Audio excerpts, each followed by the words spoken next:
Mai, it's whānau ko tatu mai nei, nau mai haere mai. I tō tātou whare kaungira, and he kusi. A very good morning to those online, those watching our live stream and to everyone in the room. I'll formally open our council meeting with our council prayer and to their Kēnui tātou, e te atua. Ka tuku mātou kia kaha mai ngā māngai ko whiriwhirihia mo te kaunihero te hiko o tika ki te mahi me te ngākai a whaka. Ki te hakamahi ngā pūkinga me te mātauranga I roto I ngā wānanga me ngā hakataunga, kia ka ture ai te tahi hapori e matatika ana, e tūpotahi ana, ka mutu ka hakapuki ana I te oranga o tō tātou rohe, ka hakatau anō I ngā take o te rohe I runga I te tika me. Lord, we ask that through council discussions and decisions, the representatives we have elected may govern the whānau with imagination, skill and wisdom to achieve a fairer and more united community that enhances the well-being of our district and solves the district's problems efficiently. Amen. Just by way of general announcements this morning, welcome to this is a whānau guest, Dr. Moana Hirira, the Chief Executive of Ngāpuhi Social Services and our whānau from this to head of the station in a little bit. But Dr. Moana is my mum's best cousin, so she's I aspire to be a doctor like her one day.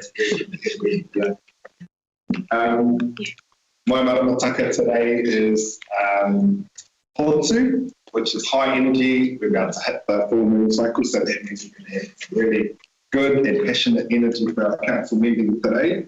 Our Chief Executive is on leave, so Emma, our Chief of Staff, is in the hot seat. So members could be nice to her today. Just by way of a couple of updates, simplifying local government, our local government reforms is voluntary warning. We have 3 months until the 9th of August to decide whether or not we put a head start proposal in on proposed amalgamation, structural change for Northland to Tautokero. Not a lot of time to do genuine consultation, but in any case, we do have a survey that's out and live right now, asking the people of the whānau to let us know their thoughts right now. The survey closes this Sunday, so to those online, to those in the room, we really appreciate hearing from you. We've had over 400 responses so far, so that's really fantastic. On Monday, I attended our first shareholders representative group meeting for Northland Waters Limited, that the company has been incorporated. We've moved to become shareholders reps on that, and Councillor Vucic and I are our representatives there. We'll make sure that we keep everyone in the loop. The board progressing recruitment for a chief executive and all of the work stream needs as well. So if we've got a tiny CV, I believe those are up on Seek as we speak. We'll go check them out. But we've got a really exciting community event that is coming to the whānau in July called the Rumble and Rustle, being put on by rugby. Check it out, but we're going to have All Blacks, we're going to have Northland and Super Rugby reps up here, we're going to have famous netballers up here because a Northland representative team for both rugby and netball are going to play against the Parliament Rugby and Parliament netball teams in Colorado, so that's really exciting. I also just want to give a shout out to our business associations. So quarterly, we meet with our business association chairs representing Hokianga Tourism, South Spain Business Association, Kiri Kiri Business Association, Kaipui Business Association, Kaitai Business Association, and Business Bay of Islands. And they have been putting a lot of work into a community safety initiative. They were successful with funding to do a CCTV gaps analysis to see where we can, where's the best bang for our buck around putting together an integrated network of CCTV cameras for community safety. Just wanted to give them a hand in the way that they've been doing. It's great to see, and they are working with our staff in this space around what long-term planning looks like for our own through our nothing but the digital strategy as well. The district plan. Our Hearings panel recommendation reports are now available online. If you are a bookworm, then you are going to love it because I had 910 pages of recommendation reports put on my desk yesterday. They're definitely door stoppers, and that excludes the appendixes. So I'm reading there for all of our elected members between now and then. We'll consider our district plan in full. I also want to give a mihi to Kaipara District Council and welcome them to our local government reform steering group. They voted yesterday to join our mihi in that space. So we've got all 4 local councils who are working together on what local government reform looks like. I also want to give a massive mihi to all of those who participated in Youth Week last week. We had events on up and down the far north, and I actually could hear it from here, but I'm up away from here. On Friday, I think it was last week. So we do have a film crew in the room today. We're a documentary crew and we're taking footage. They've been asked not to film during deputation, however. We are live streaming across 2 cameras. Absolutely.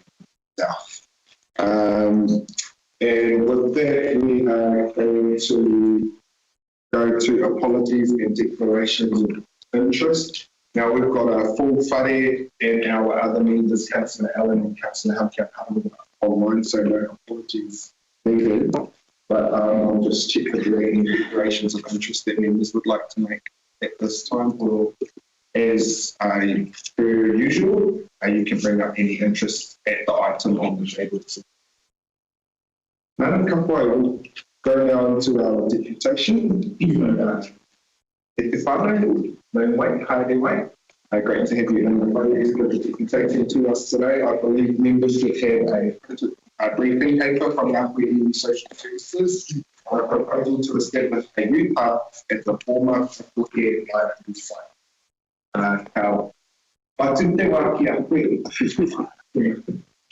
Tēnā koutou katoa.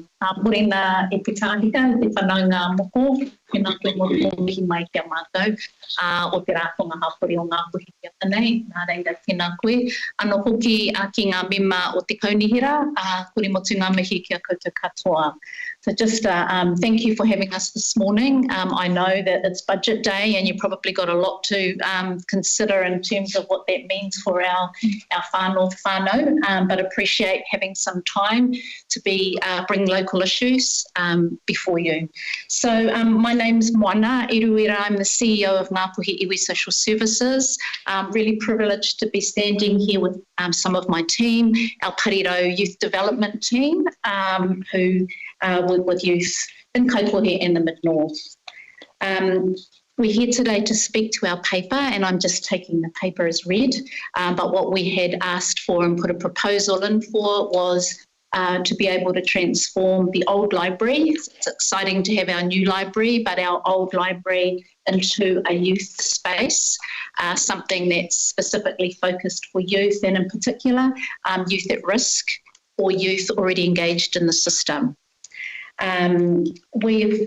We've been really lucky over the years. Ngāpuhi Iwi Social Services, we've been around for about 30 years and working with whānau and tamariki, a lot of experience in working in the community. Most of our staff live here, the majority, and know our community really well. Evidence tells us through youth engagement processes throughout Taitohero and in Kaikohe that tai tamariki and young people, youth have been asking for some specific things. The issues for youth, as you know, you all live in our community, the issues for youth have compounded over the last sort of 5 to 10 years.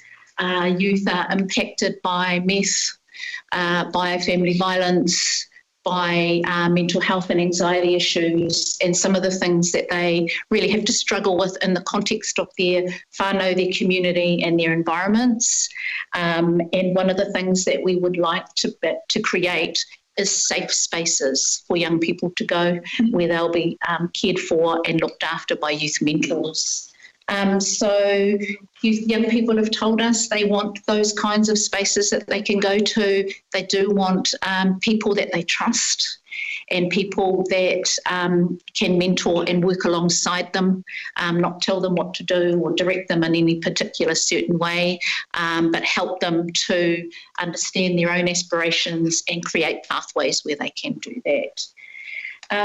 We also see the potential for better coordination across organisations, and that it's really hard to get organisations working together. There's been a lot of good work in that area, and in particular for youth, and last Friday was a really good example of how all of our youth services work together, but you have to lead it and drive it. It doesn't just happen on its own, and sometimes we become quite fragmented. So one of our sort of motivators would also be to be able to put some focused energy and some resource into being able to do that in a more coordinated way. The other, I'd like Mel to speak, because Mel runs our youth services, grew up in home care, knows everybody and really understands what works for young people. So I'm going to let Mel speak, but I just did want to say that the library is a great position. Its physical location is a really good space for young people. It's not on the main road, so we in our social services don't aspire to be on the main road. We like whānau and young people to have privacy, that they can come somewhere where it's confidential and they don't have everybody's eyes looking at them, because it is quite difficult to come through the door when you're asking for support. It's a hard thing to do. So we are really keen on spaces that are a little bit more discreet, and that people don't have to feel whakamā when they want to come and seek support. So hoi nāno, mō tēnei wā, I just would like Mel just to talk a little bit more detail about what our teams do and aspire to do with the space. Tēnā koutou. Morena tātou mi atu ki a koutou katoa. Very glad that I get a few cool points for being associated with Dr. Wanahiruwa, which is an auntie to the beard and a friend to most of you. You know, even though I don't aspire to be a doctor, I do aspire to be the best source of adult support for our youth in the community. And so I think I'm the Pautiaki Tai Tamariki for the Pariro team, working out of the Ngāpuhi Iwi Social Services Office. And we work for a range of youth struggling through to worst case scenarios. But I only had about 5 points. So down on this piece of paper, it looks like I've got a few pieces of paper, but there's only 5 things: home, space, location, surroundings, and our youth. So home is really around the young people that generationally come from this area, who have roots inside this whenua. You can talk to any of those youth and they always have something good to say about this community, regardless of what other people are saying and other areas are saying, or what socials and the media say about this place. They always have a genuine love. And like Moana said, we've grown up here. The 2 boys behind me have grown there, and we have a genuine love and care and duty of care to our community. And so do these youth that you know about. The other one is the space, which is the old library. It's beautiful. It's perfect. If you see that walk front, it's inviting. And for young people to know that that's there in its location and where it's central to Kaikoura, where it's off the main street, where it's actually in a place where that's frequented by a lot of people, it's drawing you into that space. So I love that location, and I think it's perfect for what we propose to have in that place. And what we propose to have in that place is a collective of youth initiatives supporting our youth at the lower end of the scale, yes, because that is what we have in this community, but also our youth that are excelling. I think there's a lot that goes out to our youth who are struggling, and we need to be able to provide those who are doing well, support those ones that are going to go on to do great things. I've had a young person go through a school locally who has come out great just by improving the relationship he had with a teacher. And that teacher ended up taking him into his home and looking after him for 2 years. That young person became the Dux of Wakaio College and is doing fantastic. Those are the young people that have come through our programs that have come from a struggling environment, who have supported not just them, but their family and their whānau. to a better result and a better outcome and a place of success. The surroundings is excellent because it's central to all the rural areas. We're connected to Hokianga, we're connected to Okaio or Hawaii, and it's going to be open to every mokopuna, every young person, regardless of race, regardless of beliefs, regardless of colour. That's what that space is, what I envision for that space and what I'd love to be in that space. The youth predominantly are going to thrive in that space, and we have outcomes and successes through Parido, through Ngā Puiiwi Social Services, through those initiatives and youth initiatives that we work with and have done that work with for many years, as many of you would know here. And I feel privileged and honoured to be actually standing up here and delivering. And it's our youth that are crying for this place. A few years ago, I think it would have been about 2014 to 2018, we did have a space in this area, and the young people of Kaikoura actually love being there and coming there. And it comes down to the people who are running it too. To have a great place, you've got to have great people. And I think take away this old fellow that's standing right from you and just use them as support, and then utilise these beautiful young people to bring up our future leaders, our future councillors, and maybe our future mayors. That's all I ask for. So yeah, that's our proposal, or that's what I have to say. I've got to give you back to Mo though, she's a better talker. Kia ora anō. Just a couple of other points just for you to think about as well when you're considering your decisions. I know that there's a community consultation happening at the moment, and I just wanted you to know that we have put our paper into the consultation so that we're visible and transparent with other community aspirations. We know that other people have other ideas, and all the ideas are valid, and so just our proposal, our papers in there as part of the process. And I also just did want to ask that, a lot of our resourcing and initiatives just get funded really short term, and it doesn't help us to make really good inroads in working with tamariki and whānau and trying to achieve intergenerational change and well-being. So just really to think about, how can we make this a sustaining youth hub. The youth hub that Mel was referring to had to close because they couldn't afford the rent, and those kinds of things. So I suppose I'm asking you to consider, how do we make this youth space, if that is to progress, something sustainable that we can continue to build, make it really cool, and in particular for us, make it safe for young people.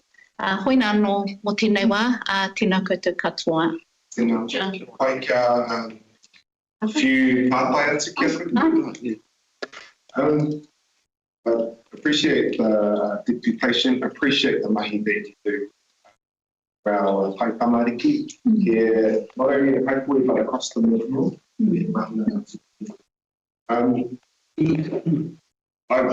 I guess my question is, and I'm glad that you're engaging in the community consultation around this, but I thought that is the question over what we as a council do with that space over selling or leasing, or it needs some mahi to bring, to bring the space up and things like that. Do NIS have a particular avenue that you'd be more toward? I know that you talked about short-term funding in a previous youth space. Te Rima o Te Kona was beautiful here in Kaikoura when I first moved there about 10 years ago, and not having sustainable funding would lead to that. NIS will have access to operational funding or programming and that sort of thing, but what about capital funding? Or do you have a preference over how you'd like to see that work? So just for your information, we have just bought the Marino Place building that we're in, and in 2 weeks we'll be doing a massive renovation of that building to make it nicer space for whānau to come to and for our kaimahi. So we'll be out of there for 12 weeks while that reno's done. But we're putting a lot of our resource, of course, into young people, because if we look at the population of Taitokiro, of Kaipuhi, and of our Ngāpuhi iwi, mostly is about 65% under 27. So we're allocating resource specifically to work in that space. So we would prefer to either buy or lease cheaply. If I can say that. That would be our two options in terms of the way that we're planning that through budgeting. We definitely have operational funding, so it's not that, it would be more the capital funding. I'll go to Councillor Foy, then Councillor Allen. Kia ora, tēnā koe, tēnā tātou. In terms of the old library site, we also have the new library site, and adjacent to that is iwi-owned whenua from the Runanga. In terms of relationships with our iwi leaders, I think that's a significant opportunity to have that corridor around something that Ngā Puhi would like as an opportunity with the old library site, and a potential opportunity for Whanau District Council with the new library site and adjacent site next door. So just tabling that as an opportunity that we can both win. Councillor Allen. Kei tēnā koutou, hore kau pātai āku, engari he tuku mihi tēnei. I tai atu au ki Papa Hawaii to Pride on Friday, and getting our rangatahi to enrol to vote. And one of my old students in Northland College spoke highly of you, Papa Mel, and your mentoring of him, and he's now a social worker with you, and his name evades me, but he said that it was not a career path that he ever thought he was going to take in our days at Northland College, and he's loving it, and he enjoys mahi. And also when I met with rangatahi during the campaign to become a councillor, they mentioned that site specifically around being unsafe.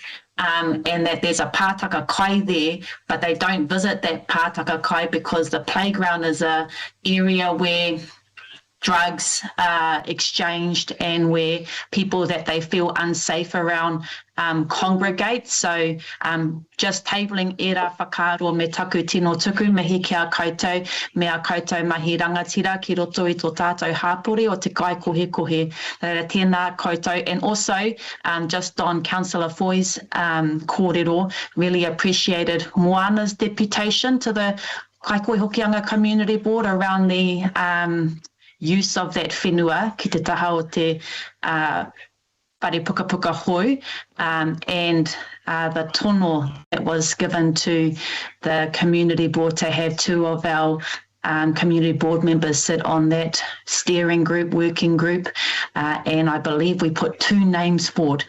Tēnā koutou, and thank you for continuing to come to council and engaging and collaborating and working together for the benefit of all. Nā reira, tēnā koutou. We're almost at time, but I've got enough time for the last 2 questions. First from Chair Subritsky and then Chair McVeigh. Chair Subritsky. Kia ora whānau. I was in the youth space for 18 years, delivering programs for the youth from Te Hapa all the way to districts in Auckland. I understand the problems. I understand about funding. I understand about programs, etc., etc. If there's any way I can help you, please make contact with me. To have a talent there. We'll go to Chair McVeigh. Tēnā koutou katoa. I'm the chair of the Kaikohe Hokianga Community Board, and also have a background in working with rangatahi, and want to mihi to you all for the mahi that you do. And it's really, really important. The Community Board has a strong focus this triennium on rangatahi and supporting kaupapa for rangatahi and tamariki. I have a couple of questions. I'm trying to visualise what the internal space might look like. So that's one question in terms of, is it a hangout space? Is it kai and I remember the previous youth space as well, and I think they had ping pong and computers and things like that. So that's one part and then I also, are there spaces already where you're doing or rangatahi are hanging out safe spaces? Is that already happening? And where might those be? And also with that external space, which is very public, and I know our community board has had a lot of kōrero about changing it from the space that Councillor Allen talked about into something that's really welcoming. So I just wondered, it's a really public space, so I just wondered if I could get a little bit of kōrero about those were three things. Firstly, the internal space will be really fully functional for youth to come to for support. The other part of it would be utilised as, yes, a hangout spot. The kitchen itself will be utilised to teaching resilience and how to cook, how to provide for yourself, how to live off a budget, all those kind of things. So it'll be a growing space, and it'll be run by being supported by a few organisations. The other side of the thing is that at the moment, that's the current wairua of that place, like in the community at standard. But when you change it to another space and it has a role, another perspective to the community, it doesn't take much to start telling the community, hey, this is for our youth, and then they go elsewhere. Honestly, it doesn't take much to change the wairua space. You change the purpose of it, it changes the wairua of that space. Yeah. I was probably more thinking about like members of the public. I can visualise it being amazing, but would you still have like a space where it's really public? Or this is what I'm asking, is that our kōrero already in community board is visualising bringing people through from Broadway through that part of town. So I'm just wondering, does this fit in with your vision for that space? Is it still like embracing more public? I know Arco's on the other side of that square, and they probably have their own visions and so on. Exactly, it is. It is going to encompass that. It's actually going to welcome that kind of positive change to that space and to that area to draw more people. The aim is to make it inviting for everyone to be walking through that area and wanting to come down there to see what's happening down that side of town for sure. We would still want the public to be able to access through. I think there are some things we need to consider around safety. So there's often people drinking in the middle there in the park when we're walking through, and it's right next to a children's playground. So that all of those things I think need to be thought through really well. But we would definitely want the public to feel safe and to be able to use that access way to come through to New World and all of those things. We don't actually have a really good space to run our programs. Our service doesn't. So we have a remand home, which is young people who come to us and stay in a residence in Cumber Road, just out of town. But it's too far for young people to get to. So at the moment, Mel's team are going to a range of different spaces to run their programs. It would be good to be able to just have a dedicated space where the programs could take place. That space is going to holistically contribute to the health and well-being of youth, regardless of their situation. I don't think, a lot of young people don't know that a lot of privilege, even though they're on different ends of the spectrum, even our young people who are well-to-do also suffer from anxiety, mental stress and the strains of having to be successful and all of that goes with it, comes with that privilege. So yeah, it's there for everybody and it will be there, I hope. Thank you for all of the questions from our members. All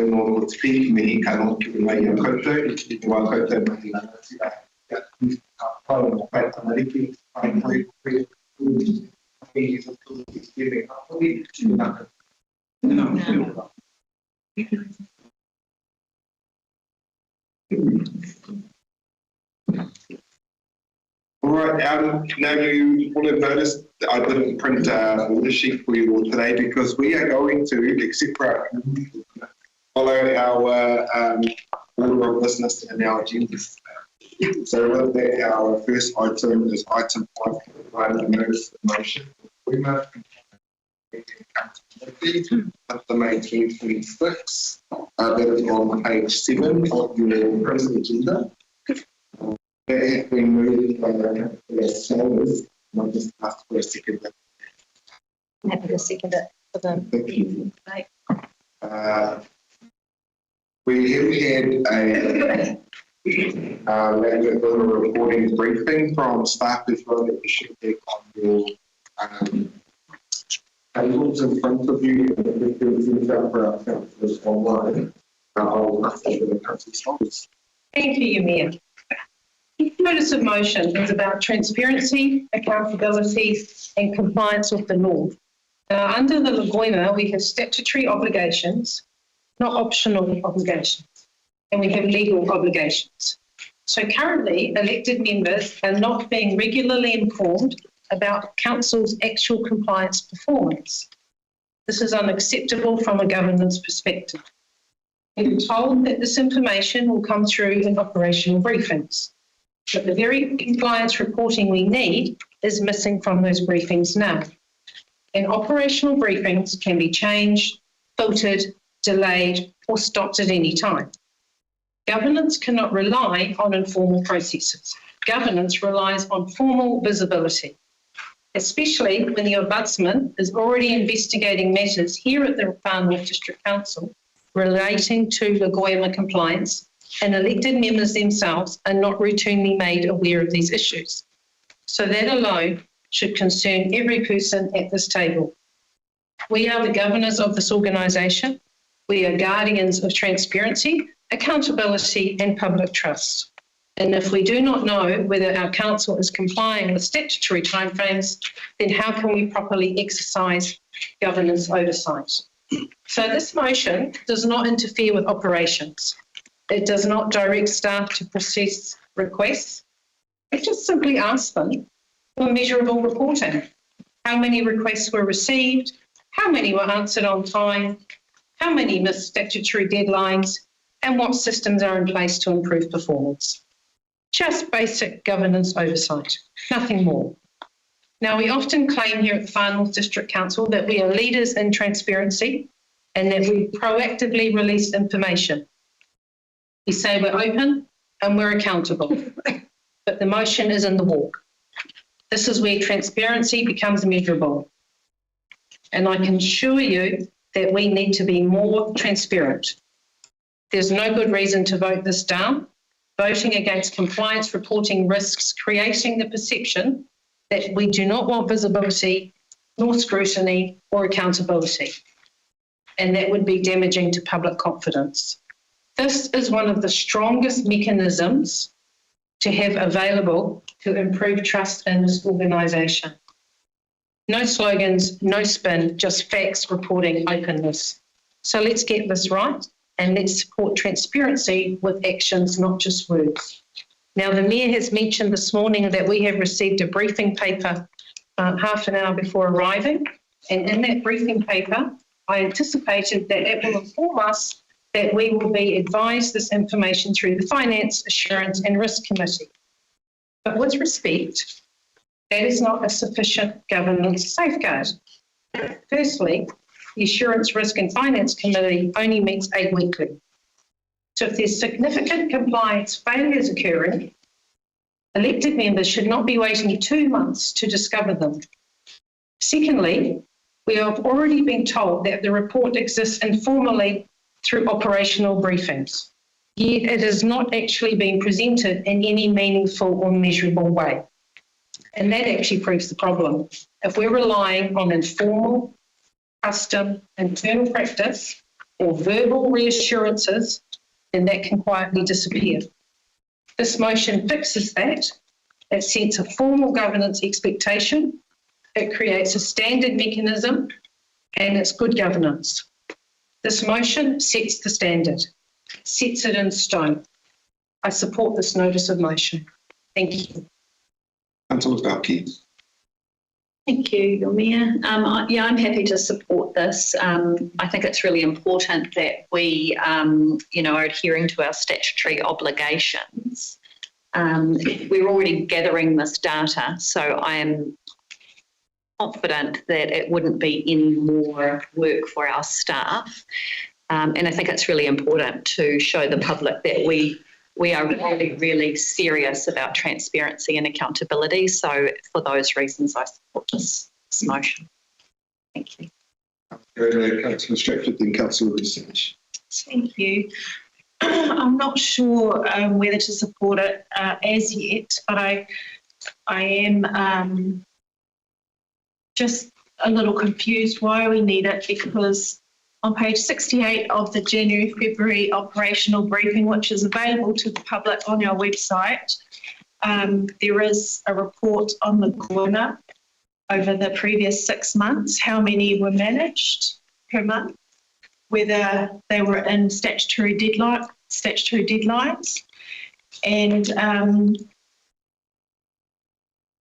and then this briefing paper talks to, and the Te Middle Audit Risk and Finance, we spoke to the fact that some members wanted to have it in a report format, and it's going to the Te Middle Hui on a programmed basis. So I'm happy to listen to what others have to say, but I'm not sure whether we need it. Thank you.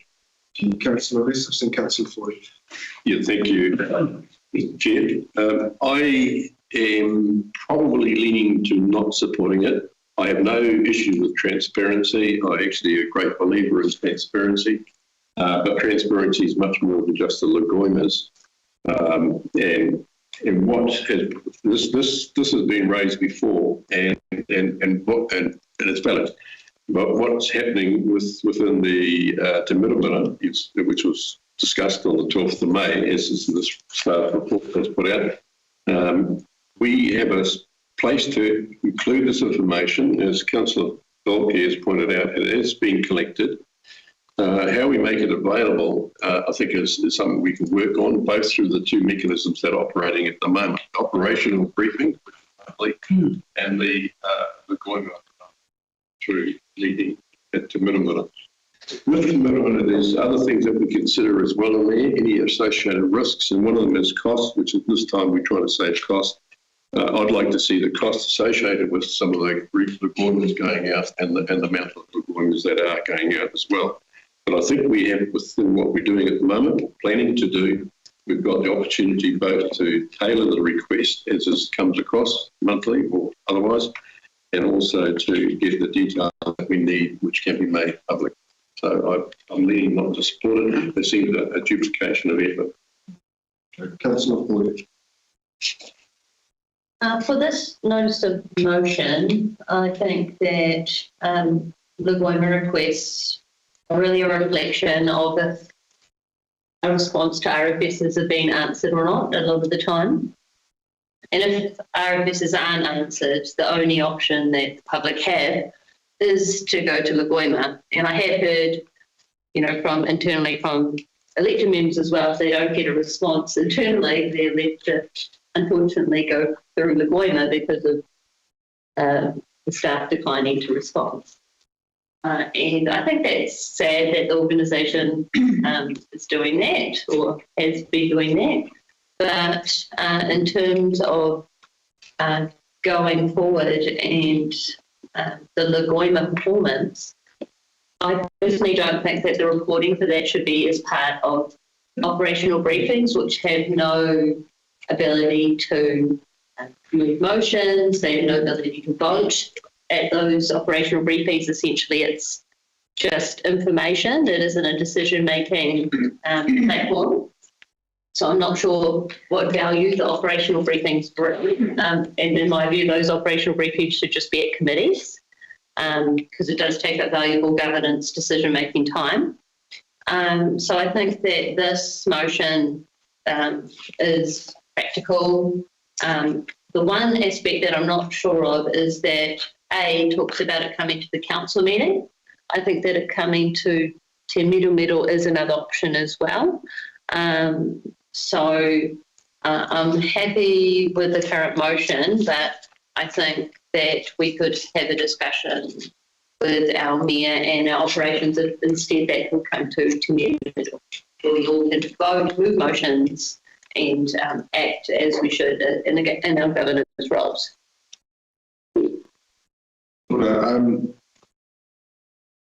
Our chair of Te Miro, our Committee for Assurance, Risk and Finance, has requested that the reporting come regularly to his committee.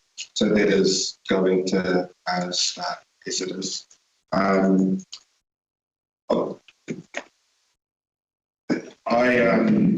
covered off our other asked other mayors and councillors down there our GNZ rural and provincial sector meeting, how their councils are doing with requests, and I think nationwide across the Motu, Lagoima requests are up, which was reflected in that operational briefing that we received.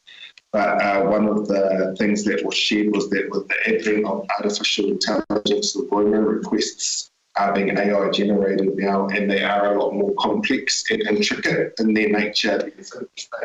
How many staff do you have in your council? We have 417. So being able to respond to those then takes a lot more time for staff to be able to generate that, which to my understanding as well, we've had some statutory breaches around the time to release Lagoima requests. But I'm sufficient that between Councillor Lucic as the Deputy Chair of Te Miro and Graham Wynne, our external chair, that this is already going. And I will prefer that it goes to Te Miro then to Council. So I would be supporting this motion today. It's already going to happen. I'll go to Councillor Hauki. Councillor. Ai morena tātou. I support this business going through Te Miro. I do worry that it could become a platform for somebody to just use the process for the sake of using it and tick up a number of Lagoimas. And for every Lagoima, there's staff taken away from their day job to respond, and which is okay if it's like 1 a month or 2 a month, but not if it's 30 coming from the same person. Which would require more staff and more budget. So I'm really support the intent of the motion and like to see that it come through Te Miro as a committee that oversees all of this sort of stuff. Hoi nāno, kia ora. Okay, Councillor Allen. Tēnā koutou, I pēnā hoki au, happy for that to come to Te Miro, and I believe in our operational briefing we were advised that we are having to get external legal support to keep up with our Lagoimas, which is an additional cost to council and in effect ratepayers. So that's another consideration and more process added to what is already being kicked off, and that is that they come to Te Miro. So I'm quite happy for that to continue in that pathway. Thank you, councillors. So at the end of the day, this motion asks for a very simple question. Should elected members have visibility over whether this council is complying with the law? Now, I've heard Councillor Vucic talk about planning to do this. I've heard the mayor talk about it's going to happen. I've heard the words it's going to start. I've been asking for 6 months. There's a lot of going and not starting, and a lot of planning and not doing. However, I also hear today that there seems to be like a movement in the room that we could do an amendment and possibly do a resolution that this must go to the Finance, Audit and Risk Committee instead of the full council, and therefore we still meet the same measures of having governance oversight. So I'd now like to move an amendment, please, and change A to direct the Chief Executive to provide a monthly Lagoima performance report to be tabled at Te Miro Assurance, Risk and Finance meetings commencing June or July 2026, when the next one is, please.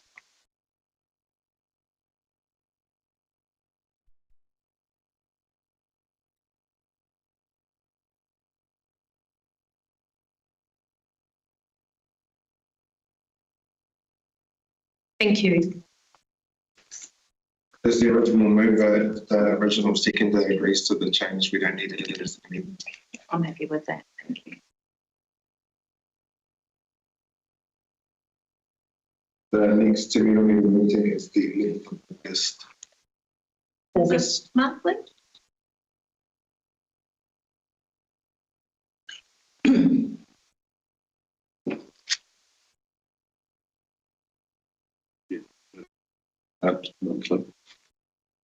So direct the chief executive to provide an employment performance report to be tabled at each ordinary meeting.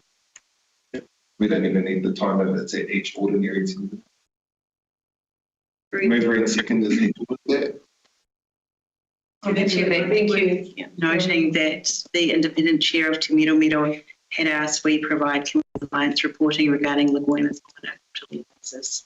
That was only at the beginning of May, which is why it is planned and has not happened at this stage. All right, the right of reply has been given to the promotion. All those in favour say aye. Aye. Those opposed? Abstentions? That's carried. I will now have a 10-minute break. Okay.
Welcome back. We are going to item 6.1, the confirmation of previous minutes.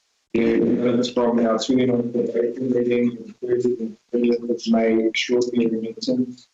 I will move with an amendment. The amendment is under C, the Roman numeral 1 and 2. Item 5.1b and 5.1c being amended.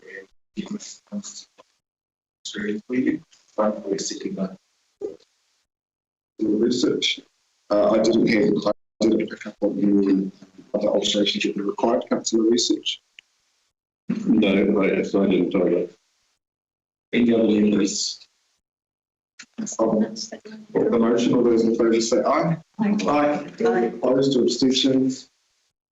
It's carried. We now go to item 8.1 now, our community minutes, and that can be made up as 200 recommendation of the council noted the minutes from our Temecula community board meeting on younger community board meeting and on another community board meeting in May. It's being read by the employee. We pass over to our Temecula community to continue. Also, let's give a speak to his minutes, if anything of note.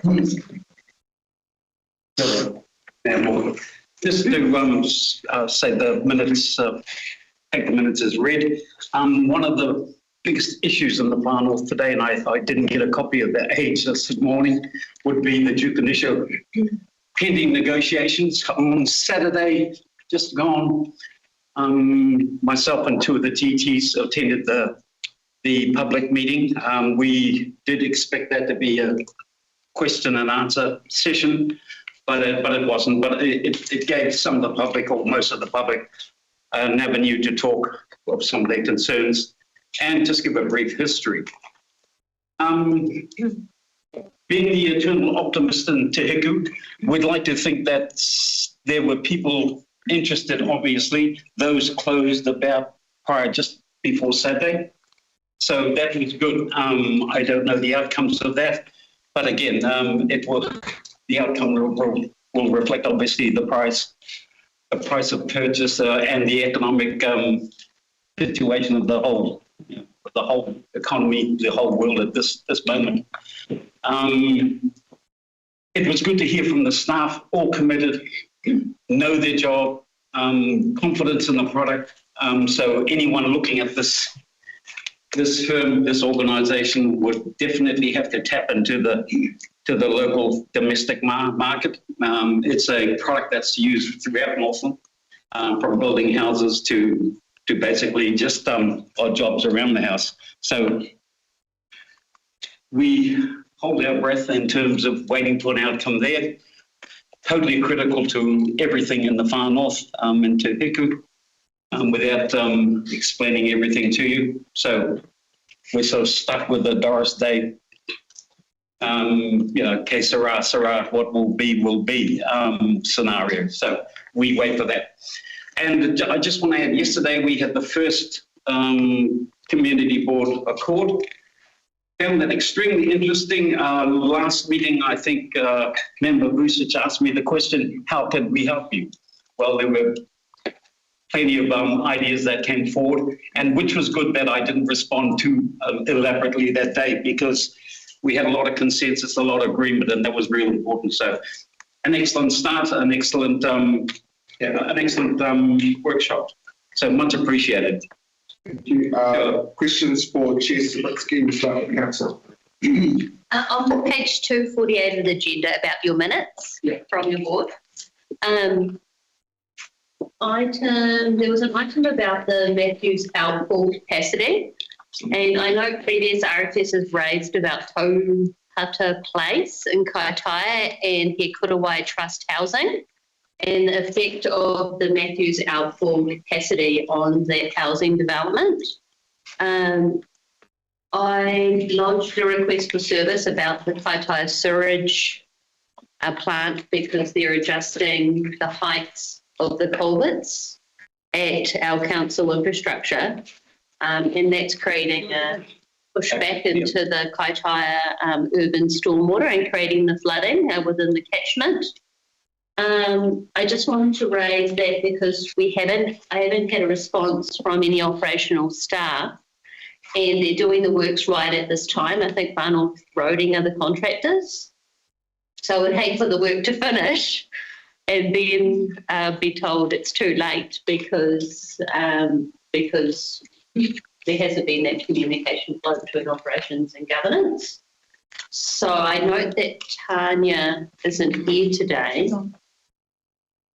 Tanya's online. But I just wanted to table that in support of the issue that was also raised at the community board and how flooding at a catchment level has been affected from our infrastructure, our council infrastructure at the sewage ponds. Thank you. Any other questions for Member Subtitles?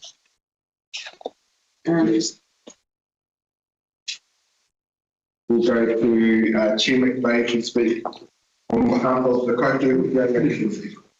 Tēnā rā tātou katoa. Really pleased to see increased engagement from different parts of our rohe, particularly as we heard today around the possibilities for what will become the old library site, and also our progress on the new Civic Hub, new library site. So the feedback coming in and engagement around that's really exciting.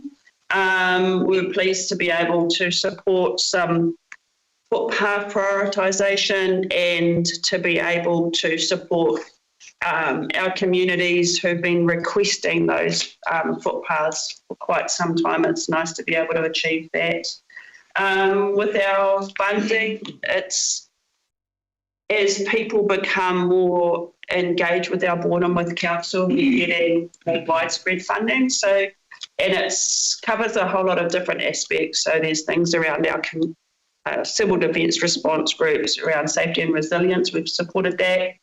We have supported kaupapa for our rangatahi and tamariki, which is also one of our key focuses as a board. And also we're happy to support some of the opportunities to bring visitors into our area. So that's great. We received a deputation from the Runanga o Ngāpuhi around their aspirations for a market next to what's going to be the new library in that space, and to also they're looking at contracting a town activator for Kaikoui and for the aspirations to discuss and engage with more people. So we're really excited to hear that, and I'll come back to that later in this hui. We also received a petition around potential placement for historic car, so I learned about that. I think the biggest thing for me is we're getting a lot of different people come in, and that reflects on, how the changing kind of face of this council through the work and the mahi that everyone's doing, making it more welcoming and friendly and engaging a lot more across our district. So I wanted to say that. We also wanted to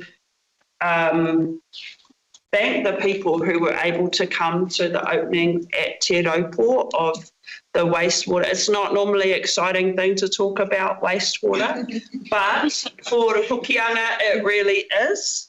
And so we, earlier in the month, made history really as Te Māori o Te Wai with the support from this council to have a very affordable, environmentally friendly and culturally appropriate system that has started up. And from Rawene now, there's no human waste going into the Hokianga Harbour, and that has not cost the ratepayer. So that's extremely exciting, and there's some people here who've had a long history supporting that, so wanted to acknowledge that. And also Kaikoui Water Reservoir. So big big positive things happening alongside everything else. Kia ora. No, very Chairman Clay.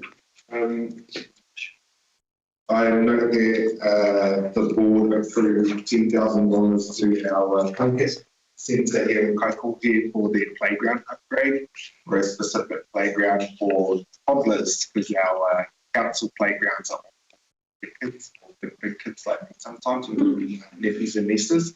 I understand that Plunkett were able to get a benefactor.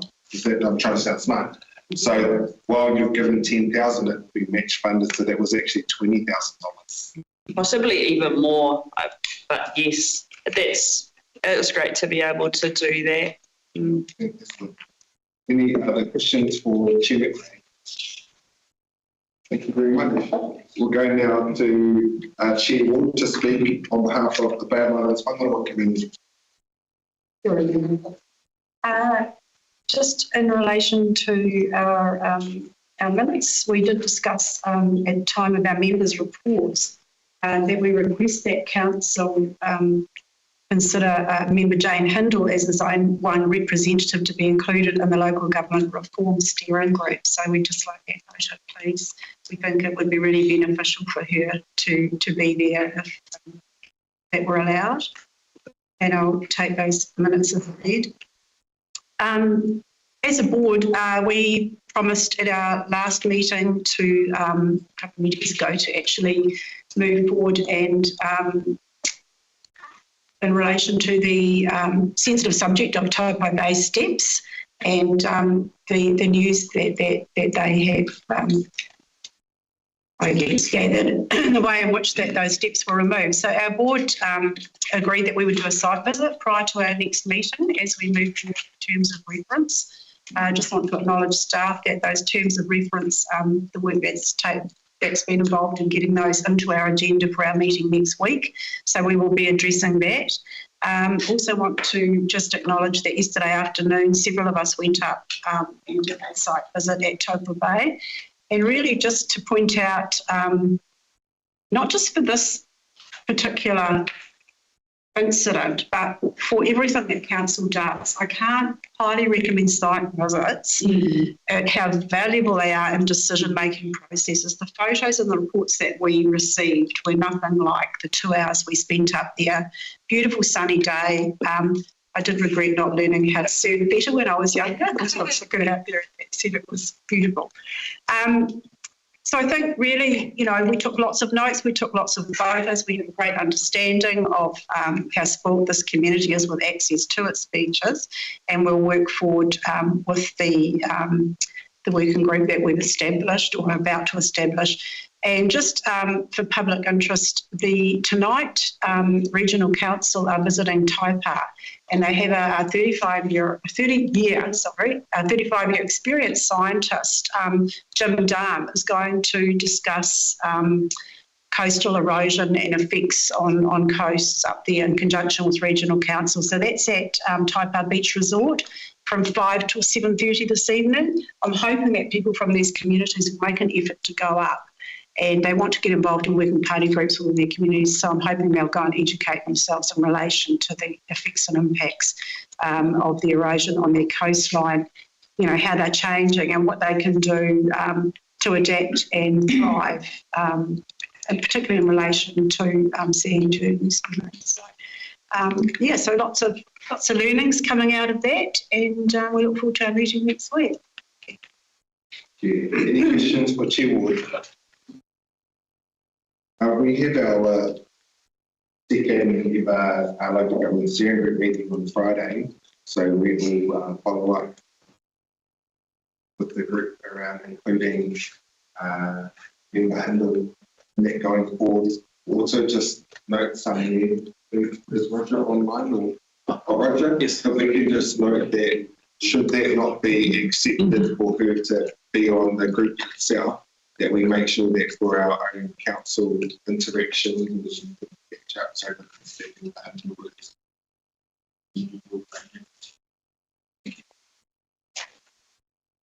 All right. Deputy Mayor Rutgers, you would like to speak? No, No, just thanks for your reports and your commentary today. Absolutely. You're the second. No. Any other members? I'll put the motion. All those in favour say aye. Aye. Those opposed, abstentions. That's carried. We are going to go back now to item 7.1. On page 31 of the members, council participation in the Joint Northern Regional Management Program.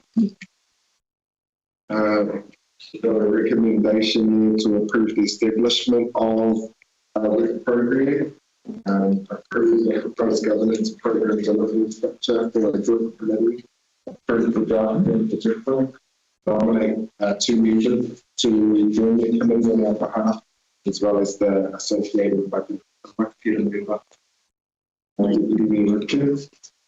And the second. Council of Research. Did we have members to populate to be our representatives as a part of the motion? Councillor Foy and Deputy Gordon who I'm nominating. I'll just check if there were any other members that wanted to. Otherwise, I have Deputy Mayor and Councillor Foy. If there are more than 2, then we'll get that voting.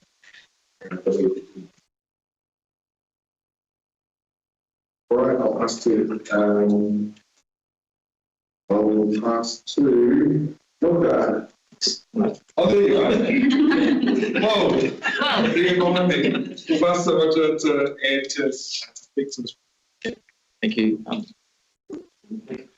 So the report in front of you is the same report that's been put up to the other councils.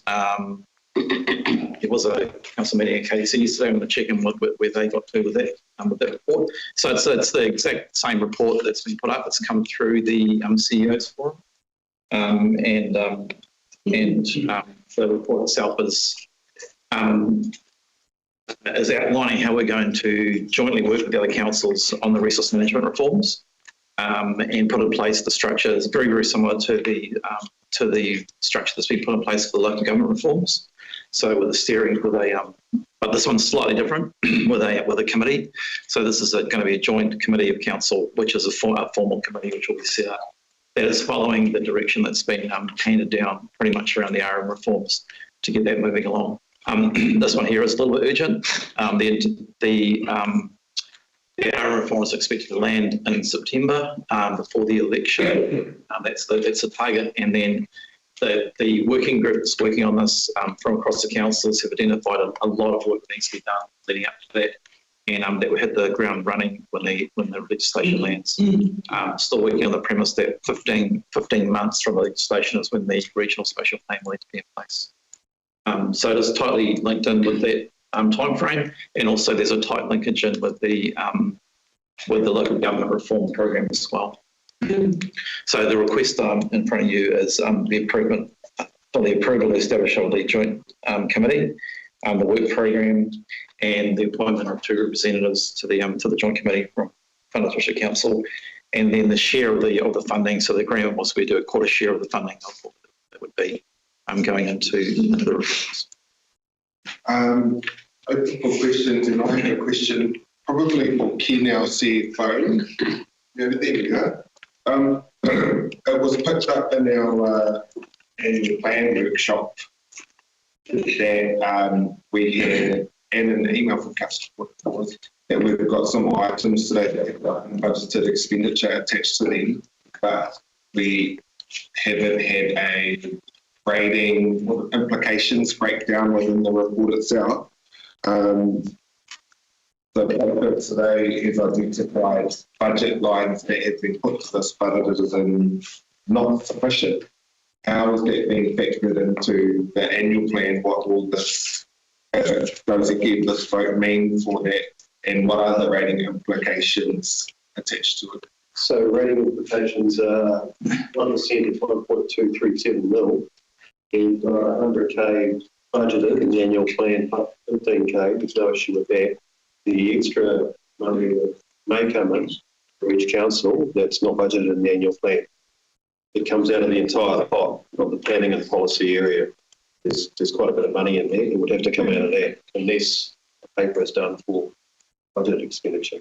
This paper is highlighting that there will be budgeted. Our program costs identified at $570,000 and we've got $115,000 budgeted for, so that's a heck of a lot of money that's unbudgeted. So it would have to come out of the combined planning and policy pot, all those departments. There's a number of budgets in there. Come out of that. So when you take this line, this paper saying, just think if you could see, unless I'm reading it wrong. Can I just correct you, Your Worship, on page 28 in the compliance schedule that identifies that the total cost is to be borne equally across. Oh. We're multiplying 570,000. Thank you. I'll go to Councillor Wood. I guess my question is for Roger. In terms of the Ministry for the Environment, Yep. Who is the central government agency currently, who are basically giving the direction for this new bill, for the two new acts, Yep. What resourcing are we being provided from central government for this central government direction? At the moment, nothing in the central government. So we're going through that process with the. So this has been led by NRC. So NRC are leading up the program of work. So we've had 2 steering group meetings internally to lead to this paper here. But no, we haven't reached out to MFE FNDC hasn't. I haven't spoken to my NRC whether they have.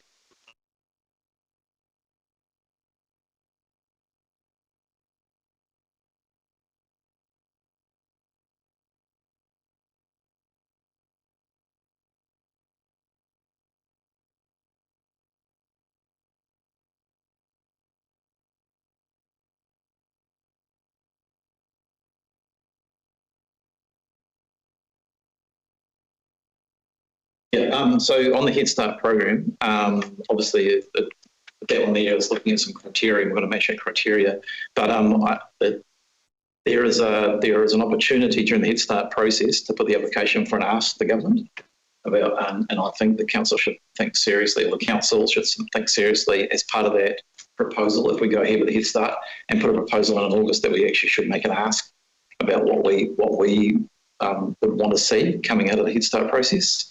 I've been in discussions with a few people about that. I think there's definitely an opportunity for there and other councils to think going to be making an ask or request to the central government when they put a proposal forward into the Head Start process. Yes. So just lastly, other than questions, thank you for nominating me. I think the reason that I was putting my name forward is because the 2 acts or the 2 separate processes with local government reform and the planning acts interrelate, and the government has outlined that. With Northern Regional Council acting as the sponsoring and host council, I would like to see meetings across the whole district, not just in the Whangarei-based offices for the Northern Regional Council. We're a very large district. We have different resource management issues across the district. So that's not part of the current resolution, but I don't think it needs to be, but I'll be raising that as part of the meetings. And in terms of our current planning that we're doing with our council at the moment, we have our district plan, which will spend a number of years and huge amounts of money in order to get to this stage. In terms of the other councils and where they're at, I think that we need to have that discussion about how we work in together, particularly with our GIS systems and our asset management base, and how our 3 waters systems are processing. Because we don't want to carry on and out by ourselves and then we have to throw out those systems to integrate with other councils at a later time. So that's just a note at an operational level. Thank you. Just before you respond, I just got a check message here that our room is muted. So can we just double check our sound is working? Those online. Okay. It did cut out momentarily, but it is working, Mayor. Thank you. Yeah, through the chair. Absolutely, I think when we get deep into this process, there will be a need to amalgamate back office systems that are running all of the GI systems, the data sets that are being used. And I think there's actually a piece of work right now that's happening with that. That's part of the setting up of the work that needs to happen right now. So there's a fair bit of work already been identified through some staff across the councils and the two working groups. The working groups are now quite long established. Ever since the RM reforms were announced, they set themselves up, self-organised and set themselves up. Any further questions, or we'll move into debate? I'll pass to Deputy Radkin. Hi. Through you, Kahika, thank you, Roger, for your informative report this morning and concluded this morning. This is really important work for our region, the government changing the resource management system.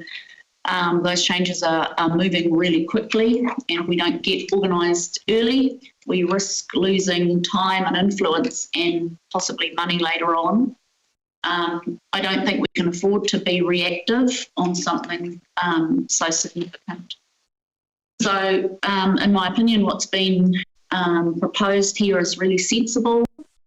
We're already working together across Taitokerau on a number of issues, including waters, economic development, local government reform, and our advocacy with central government. This is another area where working together will help us share the load and make sure that Northland is heard. It's also important that this work reflects the people that we serve, hence my willingness to be on this work alongside Councillor Foy. That means hearing from our communities, from rural, from urban ratepayers, and from tangata whenua as partners is going to happen. So if we're going to do this well, those voices need to be part of the conversation from the start. For me, the Joint Committee is about keeping the work practical, coordinated and focused, and it's a way to stay involved early and keep an eye on risks and make sure decisions are well informed. As Deputy Mayor, I take seriously the responsibility to represent our district well and to keep the focus on practical outcomes for our community. I'm putting myself forward alongside Councillor Foy because I believe it's important we have strong representation at the table and that we stay focused on what this means for our district. This is about being prepared, reducing risk and making sure our district is well represented in decisions that will shape our future. I also tautoko Councillor Foy's comment around sharing the meetings throughout the district. I think that in itself shows partnership and a true partnership will allow us to have meetings across Taitokerau. So I'm keen to contribute and support that mahi on our behalf and on the behalf of Council. Tēnā koutou. Councillor Research, seconder. Okay. Certainly, I'm real pleased to see this as it is important and to have the Deputy Mayor on there, as she has alluded. Critical, and the planning experience that Councillor Foy has coming to the table would be good. What is critical for me, and I'm no doubt that those involved in staff, is to be able to have each community putting in their planning that it fits in the mix. It's not actually driven from the top down, otherwise it has to all fit together and be consistent. But I certainly don't want to lose that planning, otherwise the growth in some of those communities could be severely hit. That has been done, so thank you, support it. Other members? I'll speak in favour of this. I've read this report 4 times, but if you ask me right now what's in it, I'll have to read it again because this come across the table at our first North American Forum. It came through the CE's forum, so it's been a long time coming to get it on our table for consideration, so I'm glad that it is on our table. I did have some concerns, I guess, when government reform came through and what that looked like and how it interfaces with resource management reform, and do you put the two together? Are they one and the same? Advice through to our GNZ and our own staff as well is that this work program is still required separately because we don't have legislation to work off for local government reform yet. We do for resource management reform, so it's going to be really important to attend to with our cousin councils and what planning regime will look like and how it affects us. My biggest concern throughout all of this is how our communities will understand the new system better. The Resource Management Act is almost as old as I am, and it's not perfect, but it is a system that everyone is familiar with and understands too. Last night on our Te Maruata monthly wānanga, we had a guest speaker who broke down what this means for iwi and hapu to all of us, and there are significant changes. Resource management reform is going to potentially have a huge effect on all settled iwi and how their settlements correlate with the Resource Management Act. I think that MFB, central government, have given all settled iwi 2 years to renegotiate what their settlements are in light of whatever this new system is. So there are going to be huge ramifications for iwi, for hapu, and also for our communities in general. The intent of the legislative change all the way since the Anderson report was that thing that got sent under the late is to try and make everything easier by sitting at the table together, cooking food, that's your point, all our cousin councils, it's key. All in favour say aye. Opposed to extensions? That's crazy. We'll now go to item 7.2 on page 41 of the agenda. The appointment of Parliamentary Council representative in Te Pua Waitara, Rabbi next door to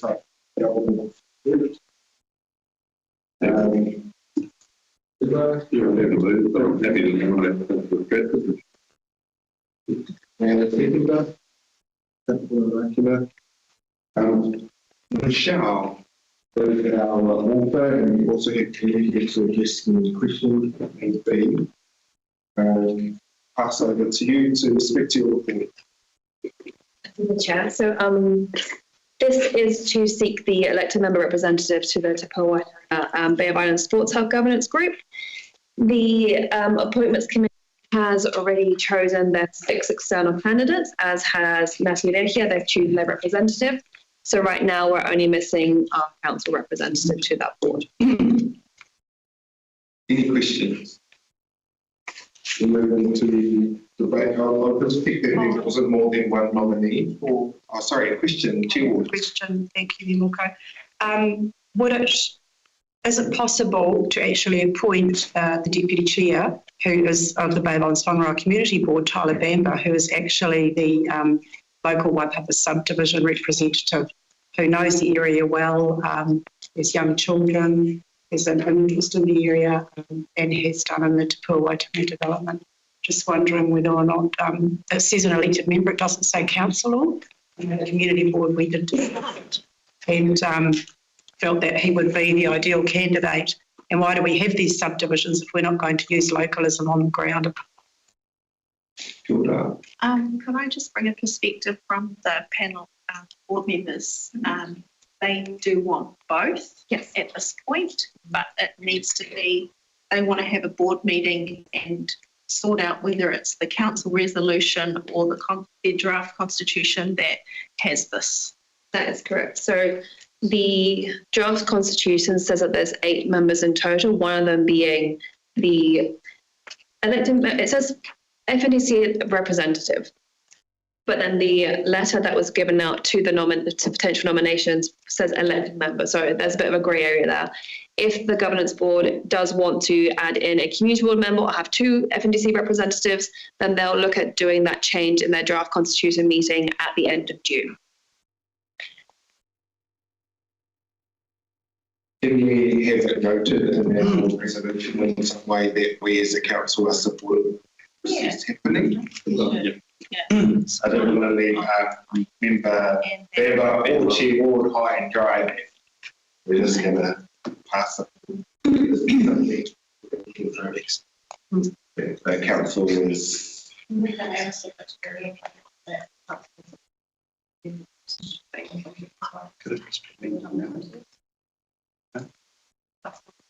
Councillor Boyd, question. I just had a question about the time frame for the governance group to transition to be an incorporated society to apply for external funding. Yep. Is there a time frame that's planned for that? That I don't know. You might be better to answer that question. They're hoping to firm up the draft constitution that's been here at the June 24th meeting. However, there'll probably be another month before council lawyers put their eyes over it. So it's within 2 months. The process. They wanted to do it last night. And Councillor Akina, just wondering what the possibility is of an amendment to the resolution to add both Councillor Stratford and member Bamber, even if in the draft constitution it states that only one representative from the council, but we could also have Tyler Bamber and as a seconder. Well, could we put that council appoint Councillor Kelly Stratford as the final district council representative on the Te Pua Waitangi Bay of Islands Sports and appoint member Tyler Bamber as a community board representative should the constitution change to allow it. So we don't wait for that to come back to us. Through the chair, I don't have a problem with that. I think it's just the governance group needs to make that decision on how I make those amendments, but getting a step ahead doing it, I don't see a problem with that. Happy with that. There you go. Well, do we have to mention Tyler Bamber? Can we just appoint the Waipapa subdivision person so it's there for the whole, should that change? I think it was. Through the chair, the appointments are for 3 years. So that would cover this triennium at a minimum. Councillor Lucic and Councillor Akina, you're the mover and seconder, so we could. Sorry, I said to do it before, but we should We'll go into the debate now in any case. I'll pass to Councillor Lucic to speak to the motions. Thank you, Michelle. Having the 2 names there, I think is important because it needs to be individual, and I think there could be flexibility in the structure that comes forward to bring about changes. And this is something that I've been keen to see actually happen as we have in Te Heku, and also to actually have an organisation that can drive this forward and get external funding, save council ratepayers if that's done, as we've done in both other places. So I support it. At Tautokona, I just want to acknowledge the past staff, current staff, and those councillors and elected members who supported Te Pua Waitangi and its development. I know that we've still got a long way to go and that it serves a greater purpose, not just for the Bay of Islands whangarua area, but as the district as a whole and for our visitors that come into Te Heku and Te Ika. Any other members to speak to the motion? I will put the motion. All those in favour say aye. Aye. Abstain. Abstention. Those against? That is carried. We are going to have a close. Okay. Taking a wrong today. Yeah.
Yeah, we should have it.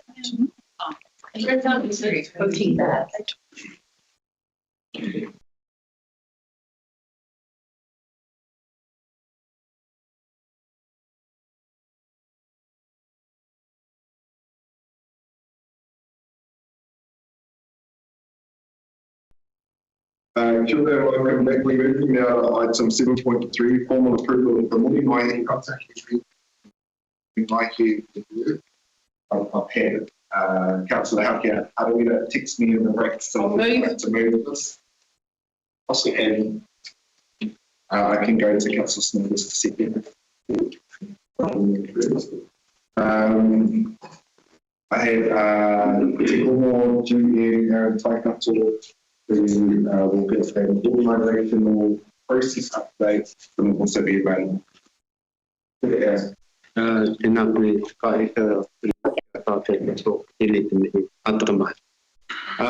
this report seeks the formal approval of the Muri Mai Reserve Kaitiaki Agreement and the authority for the Chief Executive to execute that agreement. So it follows the procedural oversight and the governance approval pathway. However, this isn't a new decision, it's completing a missing governance step. Council previously directed co-design with the hapu of Ahipara. The agreement progressed on that basis. However, that direction was misinterpreted as sufficient mandate to finalise that agreement. And formal council approval is still pending, and that work is still required today. So that we can regularize this agreement, we can ensure that it's legally sound and transparent. So today, council are asking for approval on the Kaitiaki agreement and to authorise the executive to execute the agreement. So you may be asking what was the oversight.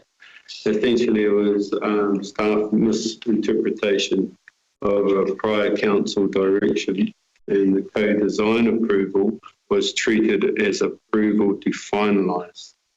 However, formal council approval is still required. The intent still aligns with the council's direction, and today's decision ensures that it is formally authorised and properly recorded. So how will we provide insurance to council moving forward that this won't happen again? Essentially, a clear, explicit council approval pathway will be implemented for future agreements. We've already amended the compliance section within the templates, which will help guide our staff to ensure that they research on all resolutions and directions from council historically regarding that particular item. And we have begun and will continue with ongoing training of staff in our info council system. There are no new financial implications for this resolution. Notice that we do make regard in the report that some of the information is missing because it was confidential through commercial and legal sensitivities. So the issue is not about the substance of the agreement. It's about ensuring that the decision is properly authorised and recorded by council.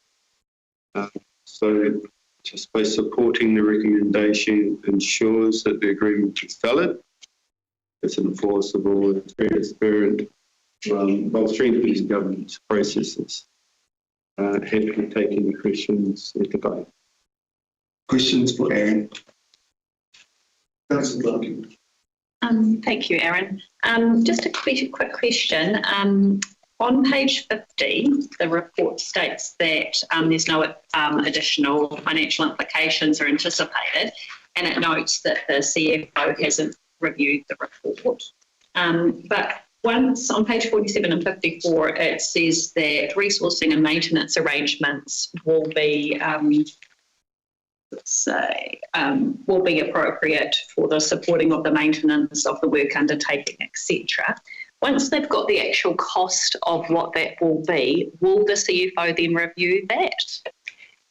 Through the chair, that's correct, and that would come through probably a EP process as well, just like any other work that we need to continue. Because there's just no like indication of the cost to maintain it in the agreement. That's why I asked. Through the chair, it will be absorbed through business as usual. Thank you. Just some clarity, please, on commercial and legal sensitivity. You mentioned that as the reason some information is missing from the report. Without breaking commercial and legal sensitivity, given that this is a public reserve, can you tell me what those document headings might look like? Through the chair, it was before my tenure here, but my understanding was when they were trying to describe the titles and the boundaries of those land parcels that constitute the reserve today. Would that not be publicly discoverable information to see a title certificate? I'm not sure through the chair, I'm not sure of the particulars at the time, and I don't want to make any assumptions here today in council. Any further questions? Councillor Rakin and then Councillor Ford. But I would assume that this comes under properties, but talking about the titles, my understanding is that one Whawaway is a historic reserve. Is that correct? I can either go through the CEO to Aaron or our properties GM to confirm that, number one. Number two, when talking about the cost for maintenance, can we please have confirmation that this property is under contract maintenance for city care? So that there's no misinterpretations of extra or resourcing that is already budgeted for. Going outside of that scope, there might be some misrepresentation or some misrepresentation about where some of the budget is going towards, and people might think that it's going towards ngāhatu o te ahi parapara. Through the chair, I can confirm that Councillor Rakin is correct, both historical reserve and yes, there already is allocated operational budget for the maintenance. Under city care? Yes. Kia ora. Councillor Boyd. Two questions. My first question was about the city care. I read that the current city care agreement was only to a rural standard, which is mowing once, was it 4 times a year? So it's really untidy at the moment, and because it's adjacent to the main toilets area there, it's one of the key sites that the community use, all of the community. I did ask the Kaitiaki Ropu that if they were happy with it being at the same standard as the reserve adjacent to the beach. And I think that's once every month that it's mowed, so it keeps it all at the same tidy standard. And they agreed that once a month was an appropriate standard, and the reserve to the rear was up to my hips at one stage. So that was an amendment that I just wanted to signal to the chair about changing that to once a month with city care. And my second question, so I'm not sure if that's a question to Hilary or to Aaron, and if they can answer. But then my second question was around mana whakahono rohe. and what that is compared to what this is, because I've seen some communications in the public about mana whakahonoa and our council electing to do that, and what this here is and the difference between the two.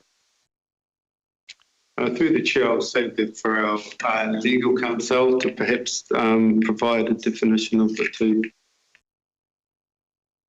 Through the chair, the MOU, or not the MOU, sorry, it is effectively a memorandum of understanding, the Kaitiaki agreement that is before you relating to the reserve at Moringai is an arrangement with the local hapu around their kaitiaki over that reserve, and they're providing an opportunity on a non-contractual MOU basis for them to be involved in undertaking kaitiaki duties in relation to that, and having a continuing interest in the maintenance and use of that reserve. A mana whakahonoa rohe agreement is something that's provided for under the current Resource Management Act. It's a series of provisions that appears in that Act around Section 58. And in any situation where an iwi approaches council and makes a formal request to enter into discussions about a mana whakahonoa rohe agreement, council is legally obliged to enter into those discussions and conclude an agreement. Any further questions? We'll go into debate, and I'll turn to the member of this motion, Councillor Harawira. Am I able to talk to the motion now, or? Yes. Okay, kia ora tātou. Yeah, kia ora, I support this motion. And I just, kia mohi ai koutou, Moringai was formerly a recreation reserve and known as Lots 1 and 3 Whārawai. In an appeal to the Environment Court, Te Runango Te Rarawa chairperson Hami Piripi and Ngā Hapu o Ahipara objected to the sale of 1 Whārawai, which was separated out and left 3 Whārawai as the remaining reserve. The Environment Court awarded the reserve to a private developer who sold it to a resident. December 2022, Ngā Hapu o Ahipara led a legal challenge against the council for failing to protect the former reserve. In September 23, the council resolved to provide long-term protection for the whenua and the pohutakawa tree, which was listed in the Ahipara Takiwā Hapu Management Plan as a significant tree. In December 2023, the council further resolved that both 1 and 3 Whārawai would both become historic reserves under Section 18 of the 1977 Reserves Act. And in our open resolution notes from December 2024, there's clearly engagement with Hapuan community had already commenced kōrero about a local co-management plan. I think I'd like to ask fellow councillors to confirm the co-management MOU signed prematurely in a recent kuakahui, and which is not the fault of the hapu, I must say. And it outlines a plan to manage, as Felicity, Councillor Foy has noted, keeping the place up to date, event management, event bookings, safety and pest management, as well as looking after the Pau Tuakai. And I would expect that a representative of Te Huku Community Board to be part of the co-management committee, and that has already been agreed to. So, I'd just like to ask the councillors those who were and weren't present at Te Kuaka meeting when this was signed, to tautoko again. Thank you. Thank you, Councillor Smulders. Thank you, Mayor McCall. I want to begin by noting something very important. This agreement was previously progressed and effectively signed off at the committee level.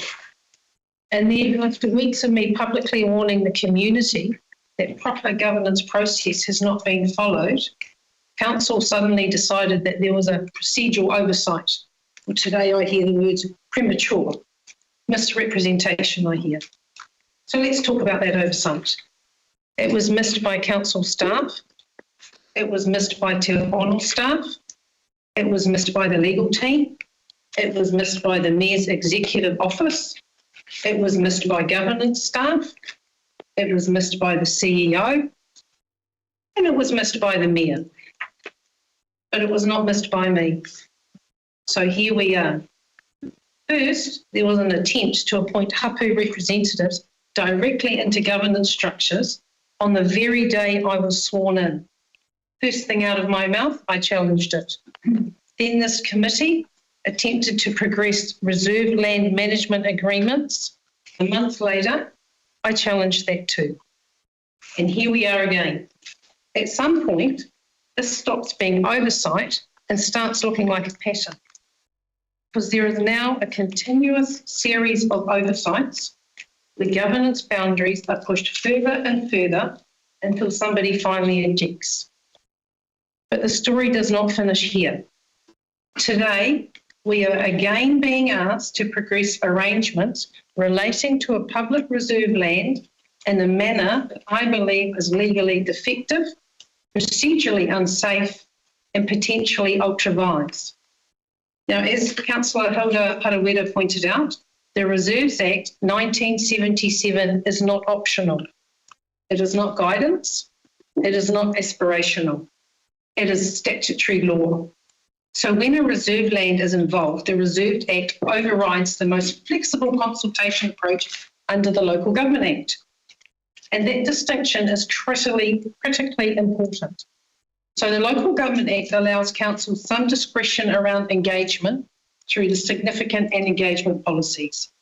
But sections 119 and sections 120 of the Reserves Act are prescriptive. They require strict public notification and objection rights for major changes involving reserve land management and governance. So the public has a statutory right to know, the public has a statutory right to object, and the public has a statutory right to be heard. So this council today cannot simply rely on an internal assessment of low significance to bypass these protections. This is exactly the kind of conduct the courts have repeatedly warned councils against. So in the Norman versus Tupanamoanga case, it made it crystal clear that even well-intentioned reserve decisions cannot bypass statutory consultation requirements. And importantly for us here at the Far North, even the Opua coastal preservation litigation involving the Far North District Council itself demonstrated that legal vulnerability of the councils that we face when we have reserve decisions are advanced without strict adherence to the Reserve Act framework. So Te Kuaka is not the administering body under the Reserves Act. The Far North District Council is.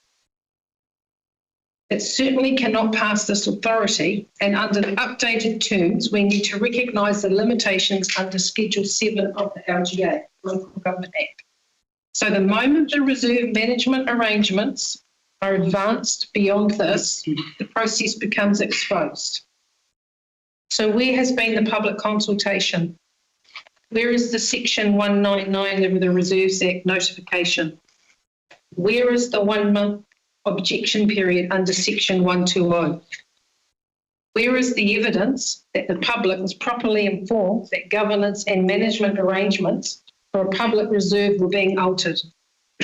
Because public reserves are not property of committees, they are not property of the staff, they are held in trust, the entire community. Now, this council keeps talking about transparency and public confidence. Well, transparency means the public gets to see major governance changes before they happen, not after. So I believe this matter should be paused immediately pending independent legal review, specifically on the compliance of Section 119 and 120 of the Reserves Act, whether public notification is mandatory, whether Te Waka exceeded its lawful role and whether the process to date has been ultra-vires. Because if we proceed improperly today, the council exposes itself to a judicial review, reputational damage, and further erosion of public trust. Now, I stood on the side of the road in August 2025 and I held up a sign and I said that we cannot transfer land and reserves without public consultation, and that still stands today. Thank you. Any other members? Councillor Floyd. First, I just have a question to our legal counsel. I think there's been relevant points brought up. Could we please have legal counsel come and stand at this stand? So I just Googled it. The Reserves, Section 119 of the Reserves Act 1977, and it states that local authority, the changes to classifications require public notice, public submissions. Can I just have clarity from the legal? Through the chair. Section 119 and Section 120 are provisions that relate to public notification generally under the Reserves Act 1977. So the circumstances in which you might require a public notification are, as Councillor Foy points out, around issues such as reclassification, change of use of reserves, and in some cases around leases and licences over reserves. So formal legal agreements around occupation and use rights of those reserves. Each kind of reserve has its own set of provisions. So it depends on whether it's a rec reserve, a historic reserve, a scenic reserve, etc., as to what kind of requirements there are. But those sections, Section 119 and 120, are specific provisions that talk about notice, but that notice it ties back to other specific provisions in the Act around, as I say, leases, licences, reclassification, declassification, for example. And so the situation that we have here is none of those. This is an arrangement with a community with community representatives around how they'll be involved alongside council, who still maintain administrative authority in relationship to that reserve. Council is not setting aside its function as the administrative body for that reserve. They're simply entering into an agreement around how they might interact with members of the community in relationship to that management. I don't believe I'm happy for us to look at it separately and, if necessary, seek external legal advice on that matter, but I don't believe that sections 119 or 120 apply in this instance. I just had a supplementary question to that. Part of the original council resolution was the change of classification from a local purpose reserve to a historic reserve.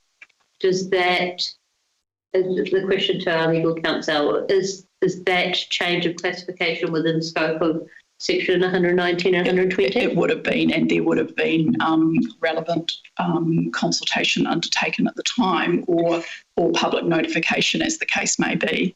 Those processes would have had to go through a process of statutory land management reclassification. Thank you for the clarification. So based on the information provided and the resolution that is with us today, my understanding is that it is still within scope for that classification to change as per the council resolution at a future date. It hasn't changed yet, which is why the public process around the reclassification would have happened. Through the chair, I believe that the classification has changed. This is quite some time ago. It's in the last triennium. I wasn't involved in that process, but my understanding from looking at it is that they are currently historic reserves.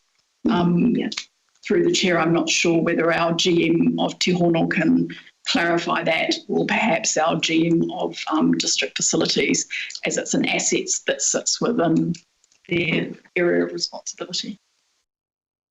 Through the chair, the classification of reserves does not sit with the GM of Devon. Through the chair, perhaps I can take the matter away and have the titles checked in a break and confirm the current classification. All right, I'm going to pause now for lunch. I'll see you all at 1 o'clock.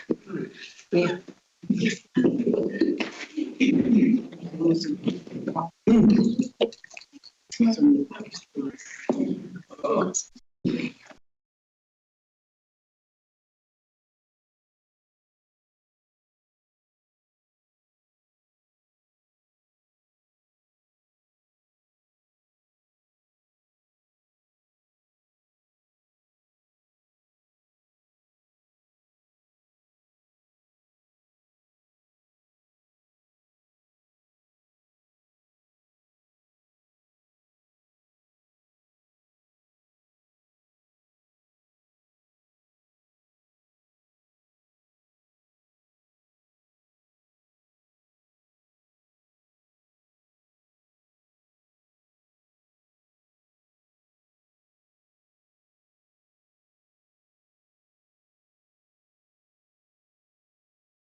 but I went home in the lunch break because my grandparents are visiting and my papa is watching this live. So kia ora to my papa. Just before our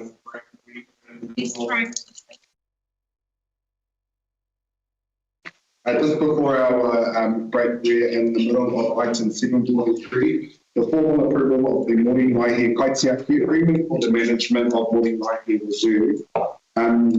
This was moved by Councillor Haukia Harawira and seconded by Councillor Thomas. And we've had a number of questions in the debate. In my speaking order, I have Councillor Foy and Councillor Allen and Councillor Stratford. And I'll go back to Councillor Foy, but we did have a break so that staff could go and check on the reserve status and give us an update there. So I'll pass over to our Chief Executive, Acting Chief Executive for that. Through the Chair, staff have done as much work as possible within the lunch break to look into the process that has been followed and confirm that we're comfortable that due process has been followed and that it is historic reserve classification at the moment. Thank you. I'll pass back to Councillor Foy. Thank you, Mayor Moko. I have an amendment. I'll just pass it through regarding the mowing. As I had outlined in my prior debate, it doesn't make sense for the two parcels of reserve that are used as one space to both have different levels of mowing. And the kapu who had that checked, I'm not sure if Councillor Hilda Hookyard also had correspondence to reflect that, but in my correspondence, I've been told from the community at large that makes sense. The amendment that is being moved by Councillor Foy is to include a C that 1 and 3 farm away be mowed 12 times a year by city. So that it matches the schedule for the reserve opposite. Now or? If I could get a seconder for that amendment. Well, I'm happy to second.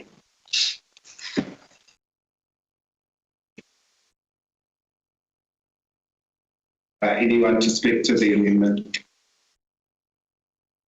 Tautoko.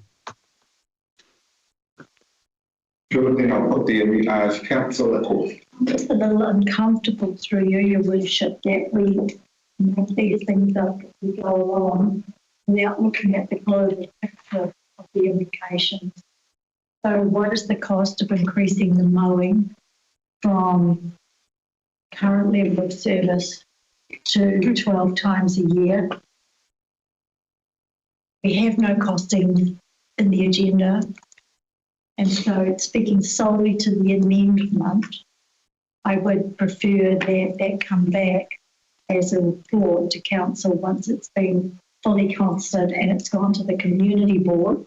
Because it may not be the only one that requires an amendment to the city keep contract. And it's not as simple as just saying 12 times a year. It does actually require a contract amendment. But we don't have visibility of what the cost is. I'll stop at that point. Thank you. Any staff commentary on the question? Thank you. We already mow a reserve beside this one on a regular basis, but I would prefer to have a report come back to the community board on exact costing, so I don't lead us there as wrong. I'll go to Councillor Vusic and then Chair Ward.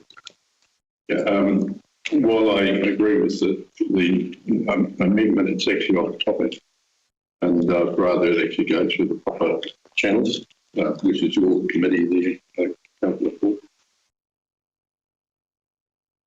Chair Ward. Thank you, Mayor Muka. I think this, if we deal with this on the fly, it sets a precedent. We have a number of reserves of different classifications, uses and statuses, and I feel that we have a number of adjacent reserves with different statuses that are mowed to different levels.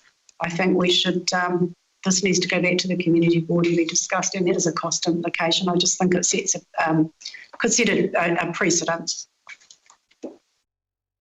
Councillor Deputy Duncan.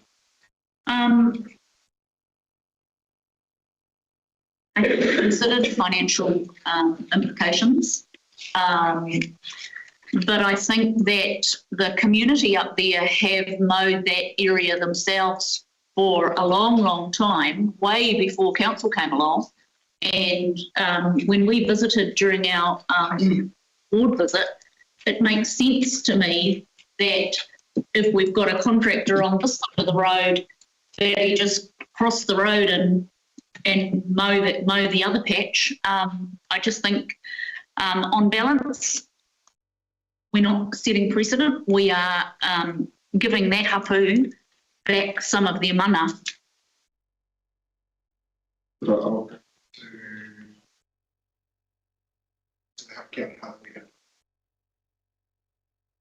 To me, kia ora. I think the MOU has really is showing that the hapu want to be involved, and so I think C, even though it might be a great idea, I think that needs to come back to the MOU, the management agreement, because the hapu do want to have a share in that. Yes, I'd like it mowed 12 times a year, but I don't want to cut across what they want. So I'd probably rather not support C at this point in time because it requires a discussion. I have a question. The agreement that we have on the agenda today sets out that council will work with Ngā Hapu or to work on a reserve management plan. Would that mowing maintenance schedule inform that be part of the setting of that RMP? Correct. So that's something that will be considered in any case. It could be that 24 times. Councillor Foy, what have replied? Based on the response from staff, I'm happy to withdraw the amendment. Just in response to additional cost, from reviewing not just this reserve, but many reserves, there's actually a lot of reserves we're paying city here to mow and they're not doing it. The community are doing it, just like this reserve. So the community have been mowing this and doing a lot of the work on a voluntary basis for 2 years now or longer.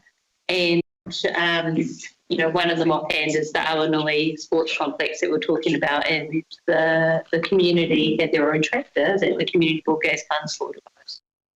I think it's a bigger picture situation. I don't think it should be costing us any additional. The amendment has been withdrawn, so I'll go back to my original order, and I've got Councillor Allen to be followed by Councillor Strickland. I just have a question because land transfer was raised earlier, and it's a question for legal counsel. Can you just confirm that we're not talking about land transfer, and in fact to transfer something that has reserve status, it would require quite a intense process, which includes getting approval from the Minister of Conservation? Through the Chair, I'm unable to provide that level of detailed advice on the hoof in a meeting. What I can say is that the processes that are contemplated under the Reserves Act around you have leases, you have licences to occupy, and in a situation where you were contemplating a transfer of reserve land, it would have to be declassified under the Reserves Act. It would have to go through a declassification process first, which obviously requires certain steps from a statutory perspective. I don't know whether they would require sign off by the Minister or not, but there's certainly a process to be undergone, and none of those, this does not equal any of those situations. It's neither a transfer of land that's been declassified, nor a lease, nor a licence to occupy. Thank you. I'll go to Councillor Stratford. Kia ora, thank you. Just trying to keep us on track. I support the recommendation. It's not a new direction from out of nowhere. It's completing a process we'd already set in motion through earlier decisions and discussions about co-design with Ngā Hapu Ahipara. I think one of my colleagues is going to talk to give examples of other partnership agreements that Council have signed that have gone through this organisation with not a blink of an eye and anybody holding up a placard. Kia ora. Councillor Lakina. Tēnā koe te kahika. He māma noiho tēnei motini. E kai e rangi wetahi kua ko te haere ngā kōrero. Kia hoki mai anō tātou ki te huarahi ko parangia e tātou. Tuatahi ake ka tuku mihi ki ngā tūpuna nō rāta ki nei whenua. Ki ngā whānau, wahi ngā tura, ko whiturangi tia. Ki ai rātou I kite I ngā hua o tō rātou hakapau kaha I tō rātou whawhai kia hoki mai koe nei whenua. Hākua kei raro I te tāhuhu o te kaunihiro o te hiku o te ika. Kei roto I tēnei motini e hakai ana, o e whiriwhiri ana. Mehe mea ka whai wāhi rātou ki te āwhina ki a mātou. Ka hore mātou e āwhina ana I a rātou. E ana tēnā hakaro. Ko ngā wānanga kua wānanga tia. Ko ngā waitohu ko waitohu ia. Ko ngā tuna nā Councillor Foy I wāmu tia kua kaiangia kia tia. Nō reira, ka tautoko hau I tēnei mōtini, ka mihi au ki ngā kaimahi, ka hori I konei I tēnei wā, ko Kevin I te rā wā, ko Tanya Steen, ko Victoria Neki Noki I te rā wā, me ngā kaimahi o Naenei, apiti atu ki tēnā, ko te piriniha o Ngāpuhi, a Penetau I Kreskovich, Raotahi ko te reo o te kōtiu, Councillor Halkiard Harawira, I nohotahi, Aotepo, po te ao, ki te wānanga ke Wainganui I ngā hapu o Ahipara, me te haka hoki mai, I ngā kōrero ki tēnei whare. E mahi nui tēnā, mahi nui rawa, I te mea e māramana rawa ki ngā ao e rua. Nō reira e mihi ana ki e rā tokorua. Ko te mana o tēnei mōtini, ka noho kei Wainganui I a tātou katoa. Nō tātou katoa te whiwhi, nō tātou katoa te marina nui, he hihi ana ngā hapu o te ahi parapara ki te āwhina, ki te tautoko, ki te haka tika tika I nei whenua mō te painga o te katoa. I wanted to mention some of what might have been missed in our previous discussions. And over the period of time that Council in the last triennium had agreed to purchase this parcel of land and the process of turning it into a historic reserve, we had not had 100% full confirmation of the parcel of land coming into the city care contract.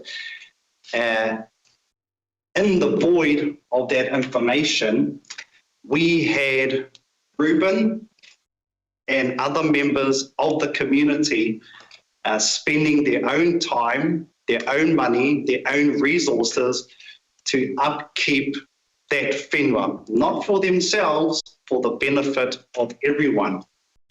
I had crusaded to staff to support Ruben and his whānau and the locals around getting benzene, getting this contract, the amendment or the variant to the city care contract. That took some time. To my knowledge, Ruben and the locals have not seen any due diligence in giving back that benzene to them. But it is the commitment of the whānau to the whenua. We have several examples that Councillor Stratford alluded to, where we have partnerships. Just imagine that. Community groups coming to the Far North District Council to say, hey, we want to help maintain our district and make it the most beautiful, warm, inviting and welcoming place in the whole world.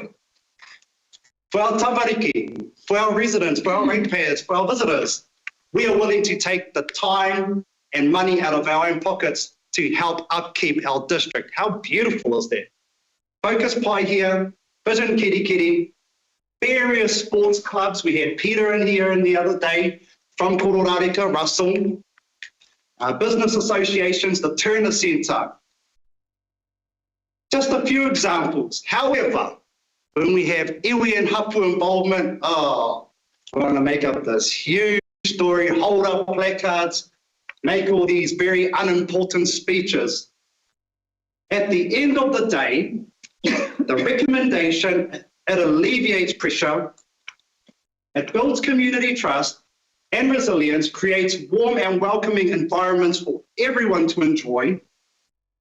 More importantly, it saves the ratepayers time and money. Kia ora. I'll go to Councillor Helkia for right of reply.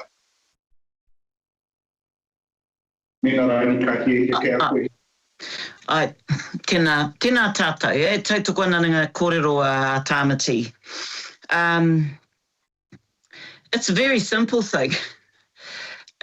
This is a very simple thing. We've come a long way. This should have been resolved in the last triennium, and it wasn't, and it's here before us now. And again, once again, I e ake anau ki aku hoa kai kaunihera hei tautoko I tēnei ngā mea e wanga ana he kaupapa anō tā rātou pia.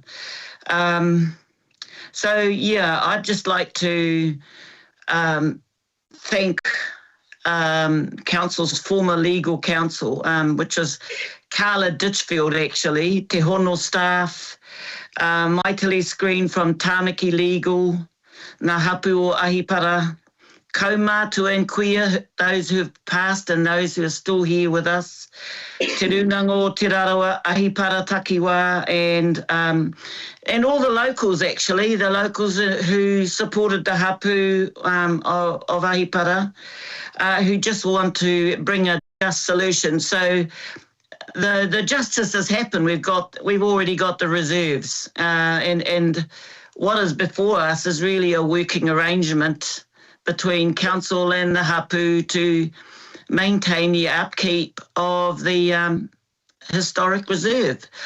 We've already won. This is just confirming how we're going to work together, and I don't see any problem with that at all. Ngā mihi. I'll put the motion. All those in favour say aye. Aye. Those Vote by division, please. Vote by division. I could have the vote by division, please.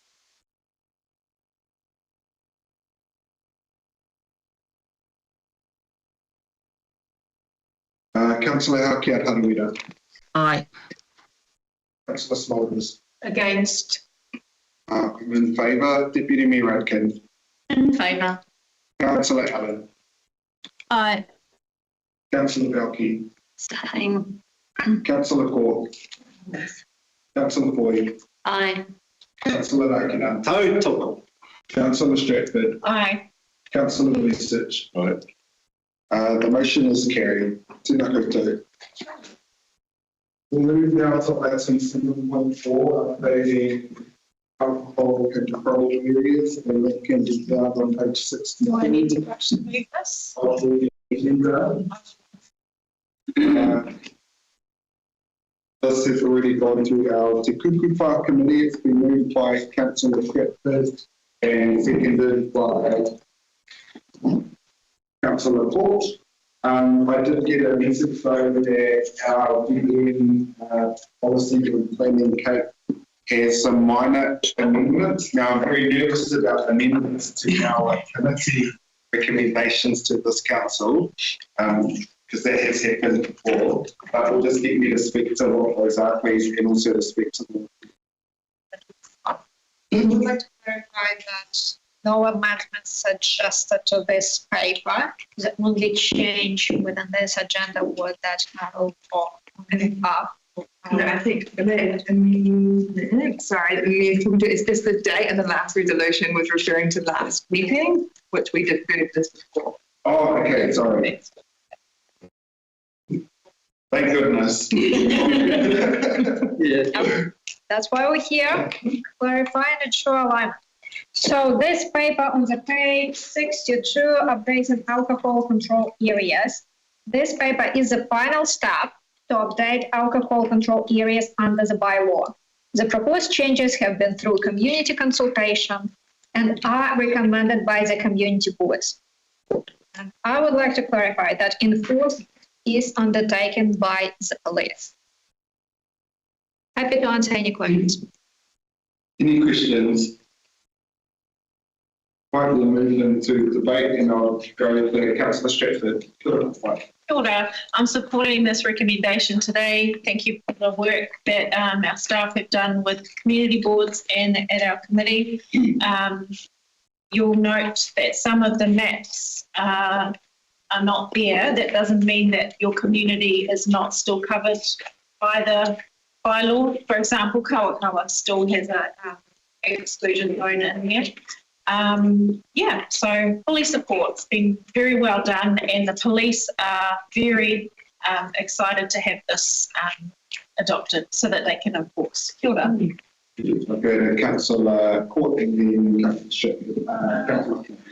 Was it my right understanding this was 20.7? Thank you. Councillor Smolders. Oh, thank you. I actually have concerns about this approach because we're increasingly punishing the wider law-abiding public for their behaviour for a relatively small group of people. So most residents and visitors enjoy our public spaces responsibly. Most people are not causing disorder. Most people are not creating safety issues. Most people are just there to enjoy the beach, enjoy the reserve, enjoy the community space. Yet we're continually expanding restrictions that affect everyone because of the actions of a minority. And so I think we need to ask whether these controls genuinely solve the root problem or whether they simply create the appearance of action. Because unless there is strong enforcement, community buy-in and evidence that the measures actually work, all we're doing really is we're just risking introducing more rules while the underlying antisocial behaviour continues anyway. So we all want safe public spaces. We all want families to feel comfortable. We all want communities protected. So we need to balance public safety and personal freedom proportionately. And so I'm not convinced that this huge amount of area that we're putting under is being achieved here in the balance. Thank you. Any other members? Chair Ward. Thank you, Moko. I'd like to speak strongly in support of this. Our policy advisor did an amazing job on this report and we've had extensive consultation at community. All the reserves and all our communities within those reserve areas and public places and spaces have been involved in the process, and as a result, probably an outcome that I didn't expect was the Opua community to push back very strongly to say that they didn't actually need an alcohol policy in their area, and that they had very few incidences alcohol-related incidences.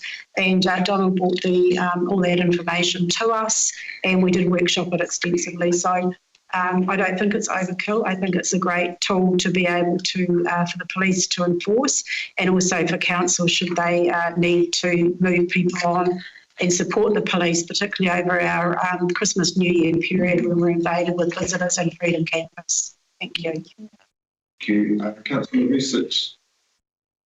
Look, I support it. I didn't put my hand up. I'm a bit surprised. I think you did doing great. Blind drink, not supported. Sorry. To Council. And it was only to note on page 62 that now Lake Ngātu will be included. So just to recognise Councillor Hilda Hokyard for advocating for that space, because that's been a real issue for our community. It's great to see it sorted. Sure. Councillor Court. Thank you, Your Worship.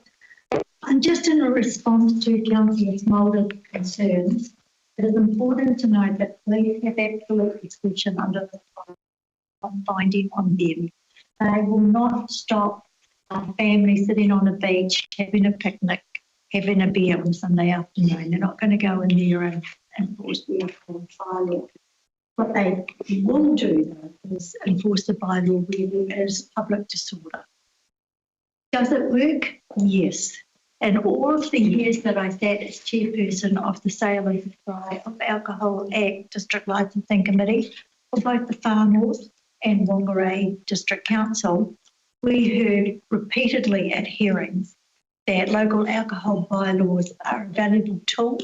The police use them. They've gone a long way to addressing the harms caused by bottle stores and people on the footpath, intimidation, acts of violence, broken glass, all the kind of antisocial behaviours that we saw prior to the bans coming in. So they are a valuable tool.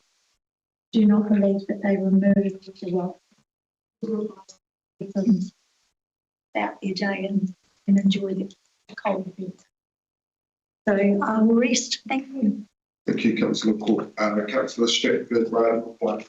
Yeah, just briefly, the legislation requires us to go through an evidence-based approach. So where there are new restrictions, it's only been done where there has been evidence provided. And in the case of Opua, they pushed back because there was no evidence that supported it being in place there. So it's not about taking away personal freedoms. It's targeted in the areas that require it, and it is balanced. It's gone through consultation and been amended in Opua, as I said. And yeah, it just gives the police and our communities a practical tool for supporting the Sale of Alcohol Act, really, and our safety in our communities. Kia ora. And just to note that your printed agenda E, the date there says the 29th of April. The change is the 28th of May. I'll now put the motion. All those in favour say aye. Aye. Those opposed? Recorded. Not persuade me. Abstentions? It's carried. I'm happy to move this one. Yeah, it's 7.5. The review of soil management bylaw and policy, which runs on page 100. So I can do the movements, thanks. Sorry. Quiet, and a seconder, Councillor Floyd, and then it's okay. So, that is as that. So, this dog management bylaw is due for statutory reviews. Staff recommend that bylaw and policy proceed with amendment. Staff intend to undertake comprehensive community engagement to ensure any proposed amendments reflect the community views. So these were the key points, and now I'm happy to answer any questions. Go into the debate. Call fire. Order. So the recommendation's not finalising changes today. It's just confirming that the bylaw is necessary. It's not fully fit for purpose, and amendments will be developed through community engagement and consultation and working with the community board. So I urge everybody to support this so that we can meet our statutory obligations and address those ongoing dog issues that we have within the district. Kia ora.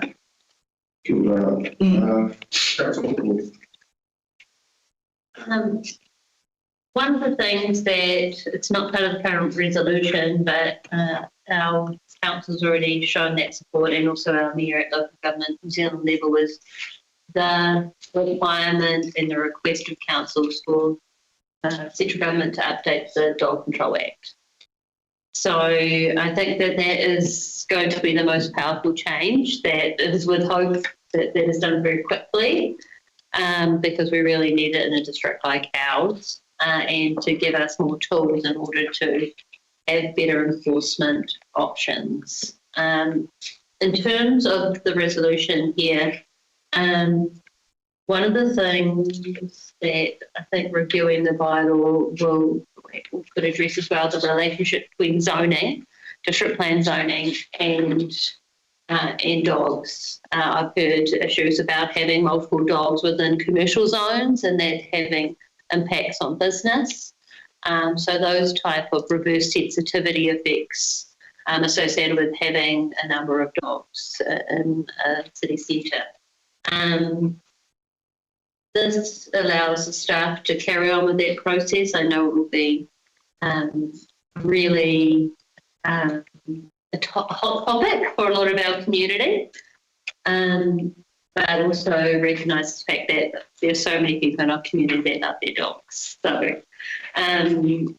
So I think this is the timeline that we were given allows it to be next year that we're doing that. So hopefully central government hurry up and do the Dog Control Act review reporting. Lovely. Any other members? Would you like to reply? I'll put the motion. All those in favour say aye. Aye. Those opposed, abstentions. It's carried. We now go to item 7.6. Which can be found on page 160, the Broadway Purple Hair placement. Happy to move. Seconder. Councillor Brewster. We'll pass over to Kate. So, what exactly placement? I would like to clarify the intent of the recommendation and the practical effect of this endorsement. So that it's seeking endorsement to give more tools and enabling framework for further documents and future delivery opportunities. So we know that this very visionary and aspirational plan that we would like to fly further, become a reality. That's why we asked to endorse the Broadway Kaikoki placemaking plan. Because we only believe it can attract external funding and become real. I can take any questions. Oh, I've got a part there for you, please, Kate, or staff in general. Of considering an amendment to this so that we're not simply just endorsing but doing something with it. But I would like to hear from our community board, staff and other members on the thoughts on this. And my amendment would be that we, endorse the placemaking plan, but B, direct our CE to work with community, hapu, government agencies, private partners and other stakeholders to pursue funding and implementation opportunities for projects identified in the plan. And C, report back to our Kaipuke Hokianga Community Board and Te Kuku Park Committee on progress on a 6-monthly basis, just so that there's something that's coming back. Now, I know that a number of the parcels of land within this private property or, Ngāpuhi whenua on Broadway and things like that. So it's not directly in our council's control, but to at least have the conversation, and then it could be that the report back is that nothing's changed. Well, then nothing's changed, but at least there's something in this organisation that's ticking along, for this plan that we've been asked to endorse, and then it will go to the appropriate committee and our community board as a check-in step. If I could get a staff response to that potential amendment. Yes. So I would like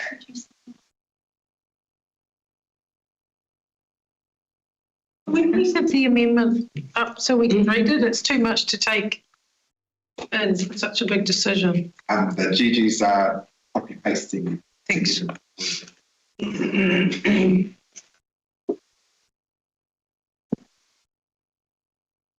Like hope forward on behalf of my staff. So we will come back with practical next steps, what's achievable to do. Because again, within this paper, we're not seeking a funding commitment today. And we need to see what would be possible to do as BAU, what needs to be integrated in LTP, and how we can work with the other partners and again, enable elected members as well. So you have an endorsed plan backed up and might attract external fundings. I'm going to test it out, so I'm going to formally move it as an amendment.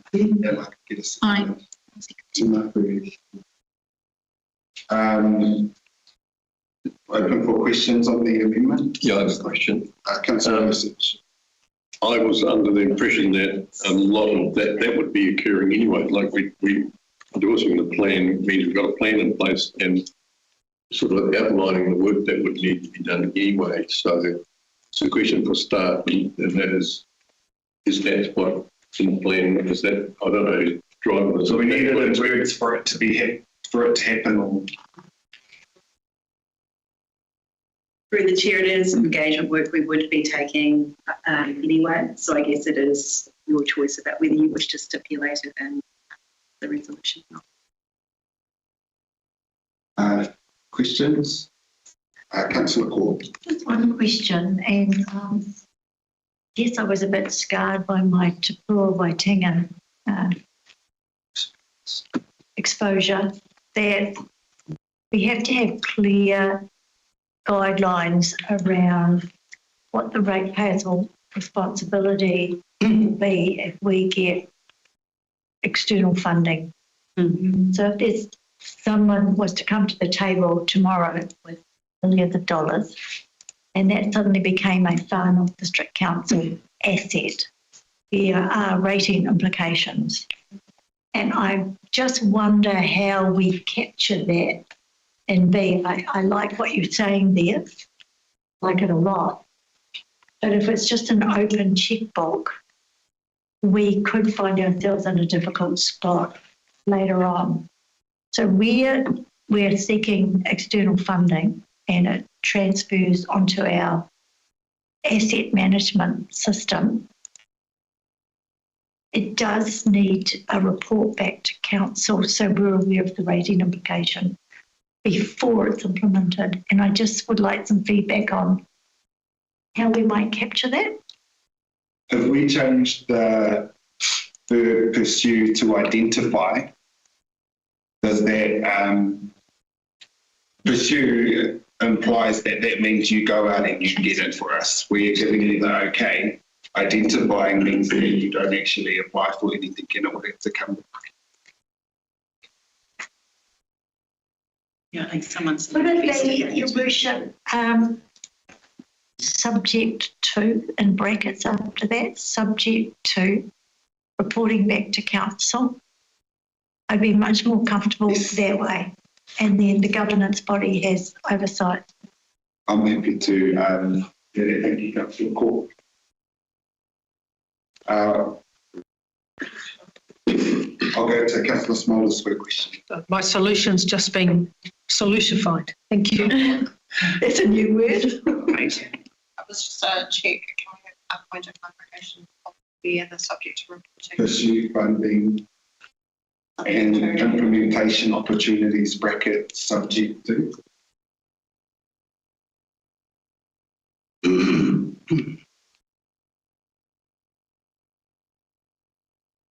Yeah. Right.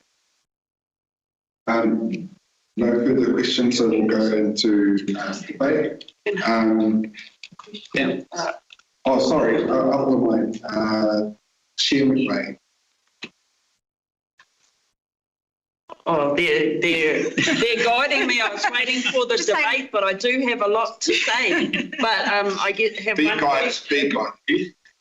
Can I have one question and then also speak again in the debate? Yes, you can. Thank you. You have multiple questions. Thank you for your support, fellow chairs.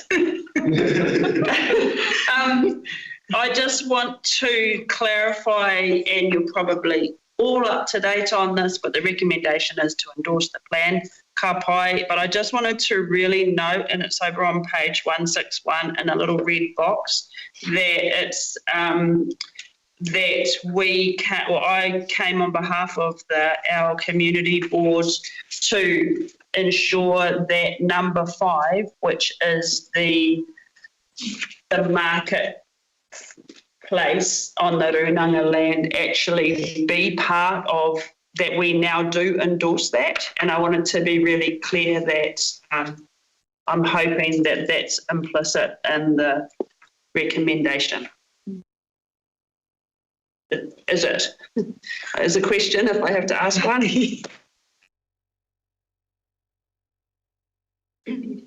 Yeah, okay. The original recommendation to our Te Kukupa committee was that we endorsed the Broadway Kaikohe placemaking plan on the provision that we removed references to the Kaikohe market space area. At the committee itself, that was changed following our community board advice. We wanted to make sure that that has been addressed now that it's come to council, and that the marketplace plan is in fact part of the placemaking plan itself. Yeah, it is, but it doesn't need to be in this resolution to council.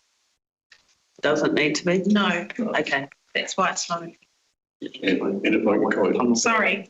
Just on that, if I remember correctly, originally there was no land available. So having that now being there, and it's not, it's private land. There's no issue, I think, with the community. It's so. I've got a whole lot to say in the debate, but I don't have a question. But I can probably answer what I think you're saying. Okay. All right, then we go into the question. Please. Sorry. Another one now. In the subject to reporting back to council, will that include the financial costs? Would we need to specify that specifically? I believe that would be part of the work that we need to do. Okay, thank you. All right.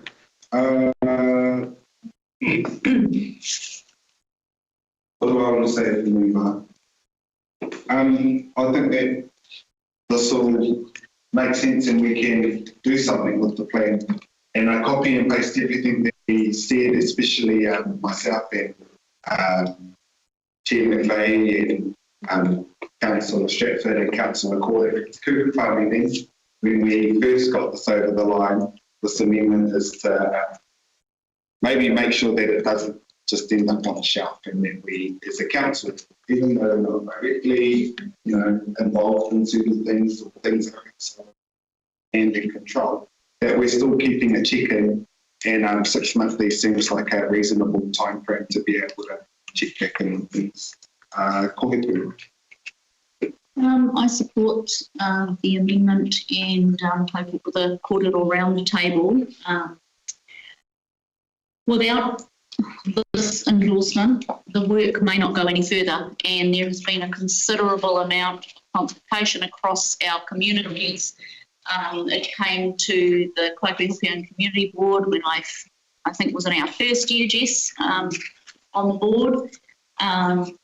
So without this endorsement, the work may not progress, but with the endorsement, we give it a real chance to move forward over time in a sensible, staged way.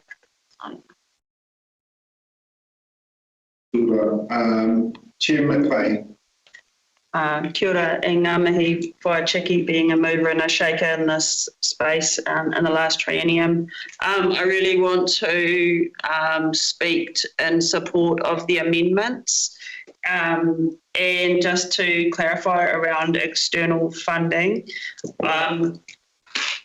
there will be other, like many of the aspirations in this plan fall outside of council remit. There's been a massive amount of consultation, and a huge mihi goes to ACO, who did that on behalf of Kaikohe and surrounding areas. So they've done an amazing job. And when people feed in to these kind of community plans, they come in as members of the community, members of Hapu and Iwi. They don't come in, for the most part, with what is council remit, which bit is council land that is pertinent. So it comes in as an aspiration and a vision. And I think it comes back to council to identify which bits are relevant and may fall under the LTP, and which bits, for example, may come under the runanga, like the Kaikohe market. And speaking of the runanga, Whaia Moana Tūwhare came and spoke to their aspirations for that space and to ask for our community board support, because they want to, under their own steam, they didn't actually come to ask for any putia from council. Under their own steam, they would want to contract a town activator. They are setting up a working group, which includes some of our members of our community board, and they have aspirations for a town market that I found really exciting for Kaikohe. So when it speaks to external funding, and I believe in some places in Kaitaia, some of that external funding isn't managed by council. There's other groups that are taking on projects and doing amazing things, and I'm sure it'll be the same in May. So I just really want to make that clear that not all of this is council work, but if we endorse the plan and identify which comes under council and then work collaboratively, then I think we can achieve some of the aspirations. To me, it's really, really important, and I want to go back to my first year when we were elected, and we had, I have to say it, staff come in and saying, in your community, you don't have activated communities. That's why you don't have projects like placemaking. And I pushed back on that at that time, because we have really activated communities in Kaikohe and Hokianga. But what we didn't have at that point was many activated communities who work in council processes and engagement. And in the last 3.5, 4 years, that has changed. And this is a reflection of that. And it's a reflection of the change within council, I believe. So I'm here again to the people who have created that more friendly, warm and welcoming, understandable space. So I really ask for your endorsement of this plan, and keeping in mind that it's not an expectation that council would be expected to fund every piece of it or to take on any extra, unplanned resources or infrastructure. I don't think that's what this is about, and you can put checks in places easily for that. To be honest, we've already started, and I've had quite a lot of interest from certain councillors and members around what that looked like, and I really welcome the interest of asking us about things like our refresh of the street and our spending of our beautification in the last beautification funding and our placemaking funding in the last triennium, because that has started on some of number 6, which is the painting the town. We actually can't go around and paint the town, but what we can encourage, I believe, is a unified, cohesive look. And so we started with the refresh and that building up of that idea to work collectively for some town that we can be really proud of. Number 2 is the streetscaping. So some of our placemaking funding will be spent on the landscaping aspects, which will tie into the new library and civic hub and sort of create a more cohesive look again, so to match it up, and there's some very clever people working on that. Number 3, around the Tāheke, very difficult space, that Tāheke entrance, but now that those large trees had to be removed, that creates a space, and that comes under number 3. looking ahead. So we're already moving on this. Number 4, Library Square, you heard the whānau come in and speak to that, and there's lots of ideas, and we welcome that feedback to come and make a place that can be vibrant again. I am old enough to remember how Kaikoui was before the shops started closing, and it was a very busy town to come and visit back in the day. So this is our vision, is creating more of a sense of pride, a sense of identity, and all of these things tie into it. And I really want to tautoko again, number 5, with the marketplace envisioned by the Runanga. And there's such an economic opportunity for Kaikoui. I believe it will be a bonus to have this, they vision this being a market town that attracts people to come and spend their money and bring people in. So I do ask you to endorse all parts of this plan and find a pathway forward to build whatever is possible into the LTP, staged over time. Kia ora. Chair McVeigh, I'm going to bottle that up for local government reform, because this is the power of community. I could always say I love it. I've got Councillor Strickford and then Councillor Ora. I guess I just want to mihi to our staff for the original resolution, and I know why it was like that with the positive intention to do exactly what's in writing now, but I also want to acknowledge my colleagues. We have had some things in the past that have, the intent of the organisation was to go do something and it didn't happen. So, I have to support the amended resolution, but it's no disrespect to the staff. Councillor Hakia Haramira. If Councillor Hakia Haramira is in favour, Kia ora. Getting more information. Kia ora. Just, I kind of, I love the idea of supporting Kaikoui placemaking plan, and that their report backs that come back. I am reluctant about the CE working with the community to help with pursue funding applications. I really like the idea that the community will probably get wider support and more external funding support if it was led by the community, rather than being helped along by the CEs. It's so that the working group is seen to be more independent. So I feel that there might be just a tweak of a word there, but which I can't really think of at the moment. Sorry. I don't like the idea that we get behind funding applications. I think that the community groups should lead them. And if we need somebody in council to send a letter of support to endorse them, I think that's our role. I'll go to my right reply. I definitely hear the concerns that are echoed there, but I think that this is flexible enough to allow growth. One of the things that Councillor Court raised that I am always thinking about is that what we don't want is communities to run off to get funding. They've got no plug-in back to council, and then it becomes an asset that, like, I'm just thinking about the missing links for like our award-winning Te Heku revitalisation project, and we've got all this beautiful artwork that our own organisation didn't capture or register, would then come onto our asset register.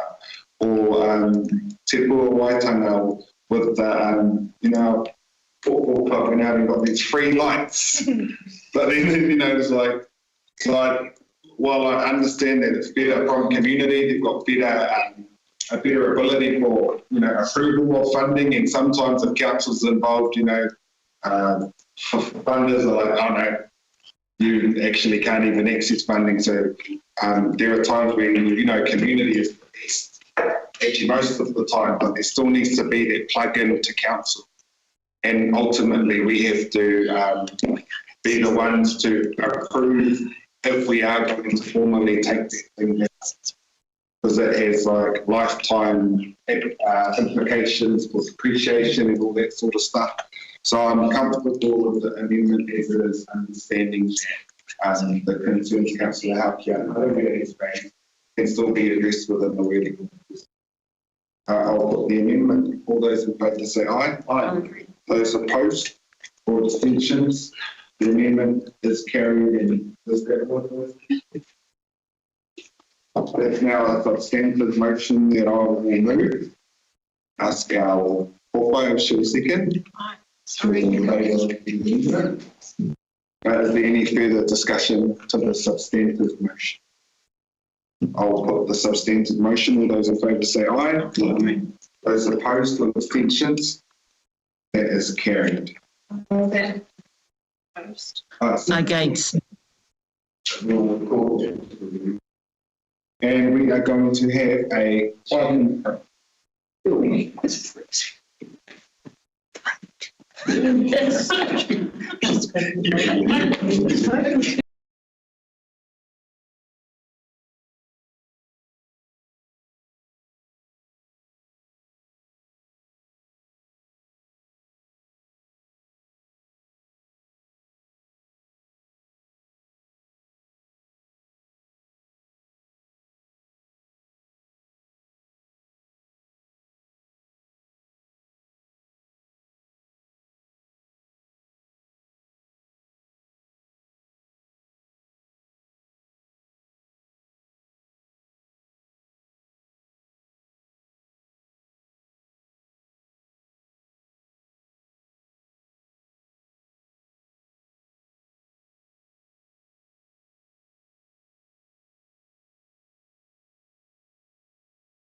Back to our council meeting, we're going now to item 8.2, update on council closed landfills on page 264.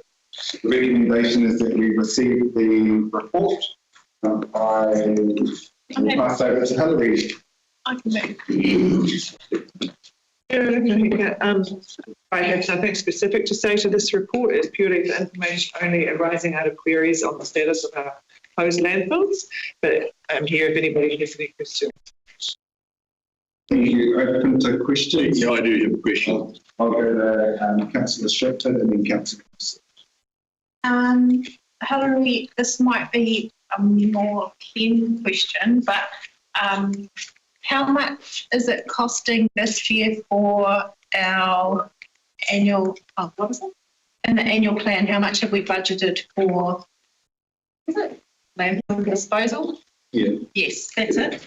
The 2026-27 year, we've got $360,000 budgeted. 2024-25, we've got 461. Current year to date is 140K odd, and budgeting is 60. Most of that's in Russell. Thank you.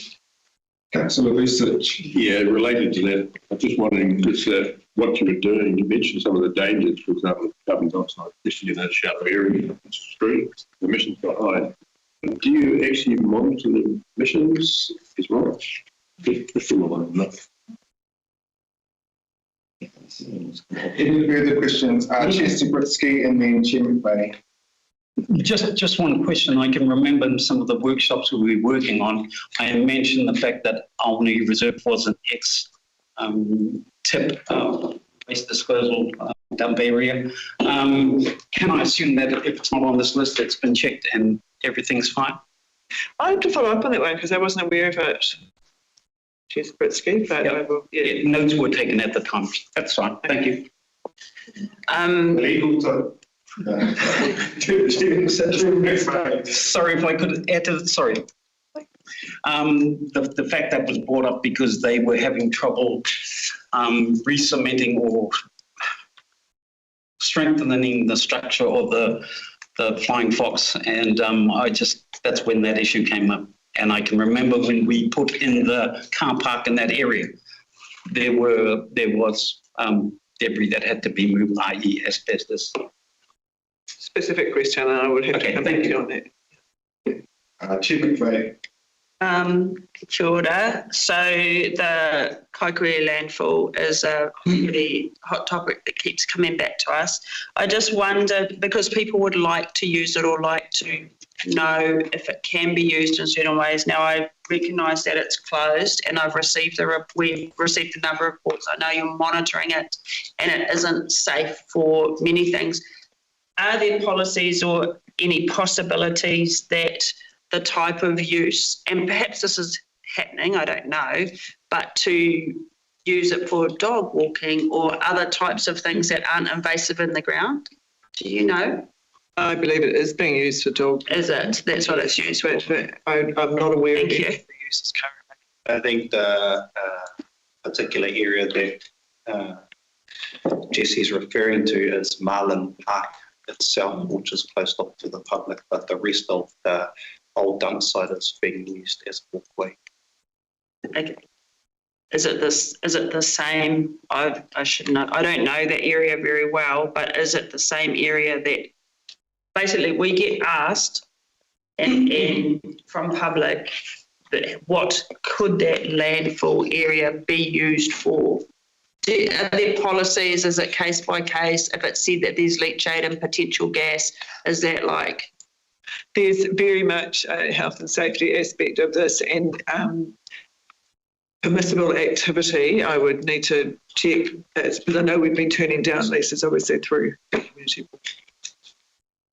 I would assume that there are certain activities that are permissible, just like on Pohe Island, Whangarei City's former dump that they're used for recreation park now, but definitely maybe something that could be reported back to our community board on what are permitted or are, what the resource consent, because you have to have consent for a closed dump or something, and this one doesn't expire until 2060, but maybe it would be helpful for them and for the community to understand what type of uses. I'll go to Councillor. Thank you. Just in relation to the Kaikoui road, because I'm on the mailing list. I was a little confused by the report. So on page 265, it talks about not all of the landfills levels that require active management, and to date, no issues have been identified at our closed landfill sites. So I'm picking at any of our closed landfill sites. Then it talks about development on closed landfill sites is not automatically prohibited.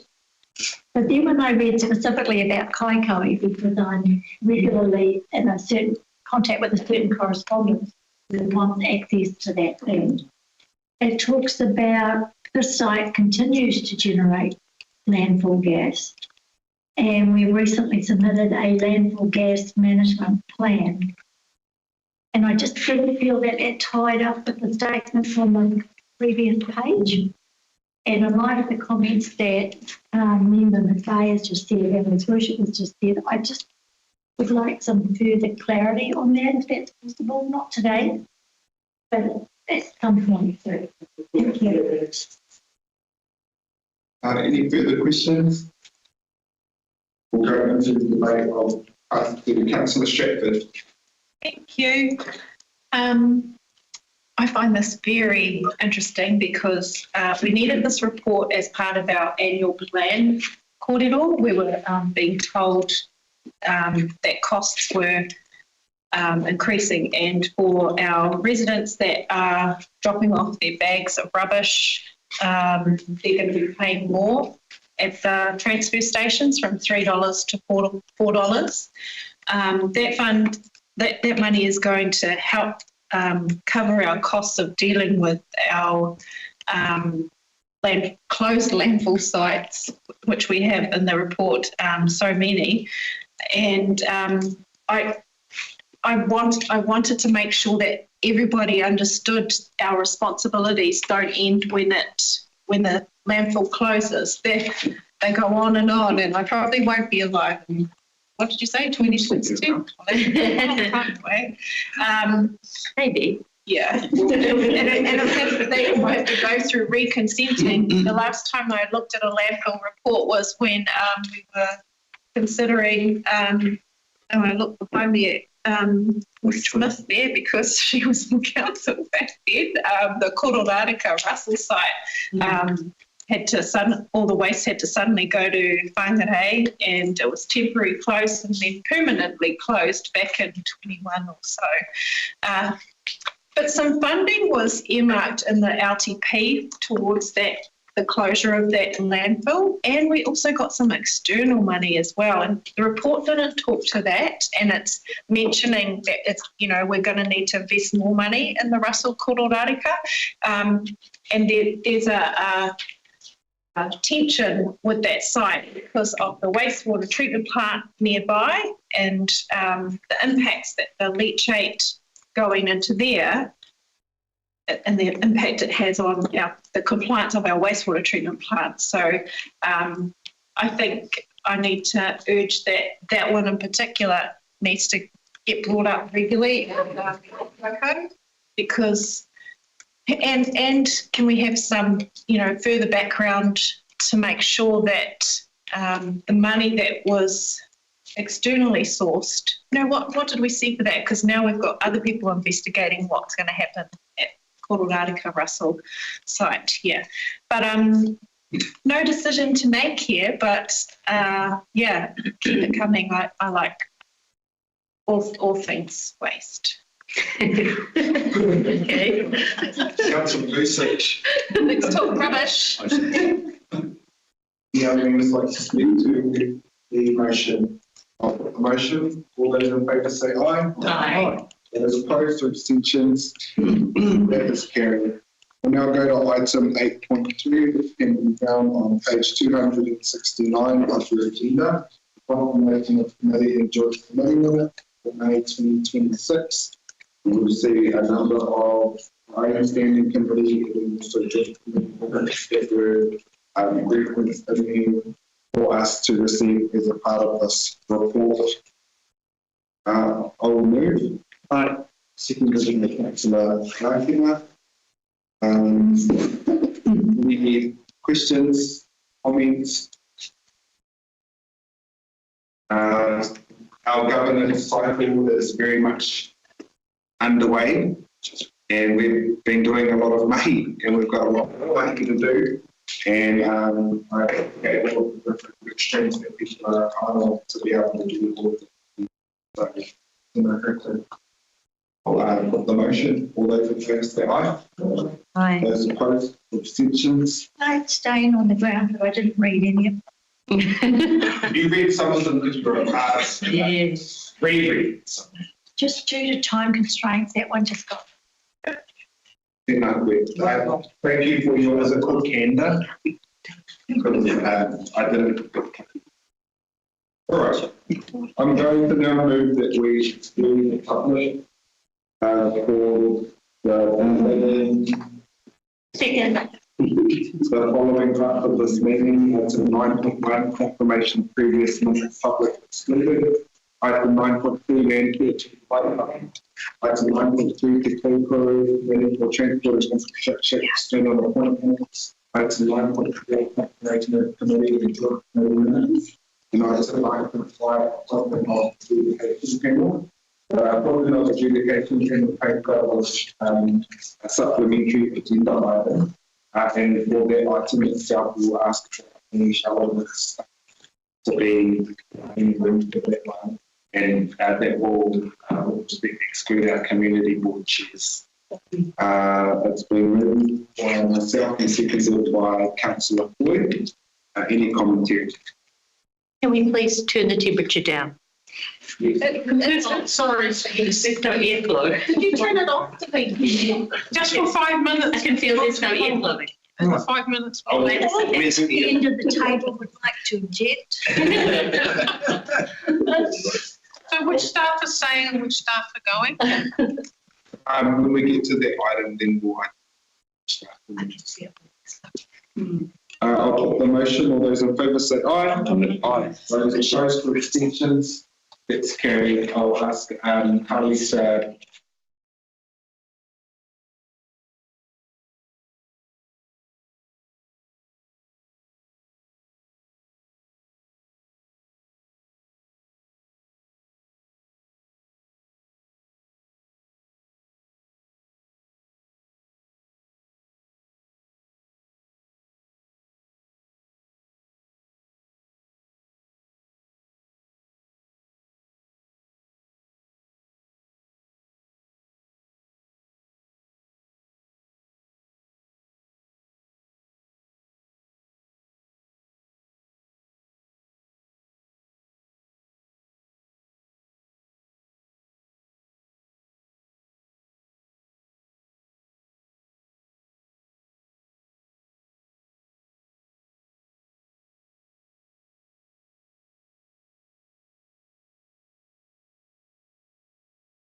the meeting, we considered a number of items. Our previous minutes, a land purchase in Tepa, COCO committee external appointment, confirmation of committee and joint committee PX minutes. Those will all stay in public exclusion for now. COCO committee external appointment, a decision will be released in due course. We need to write the appointment of an adjudication panel, and that will come to a subsequent council meeting. Thank you all, including my papa who's still watching, for tuning into our council meeting. Thank you. Kia tau, kia tātou katoa te atu whai o te tātou ariki. Kareiti me te aroha o te atua, me te whiwhinga tahitanga ki te wairua tapu ake.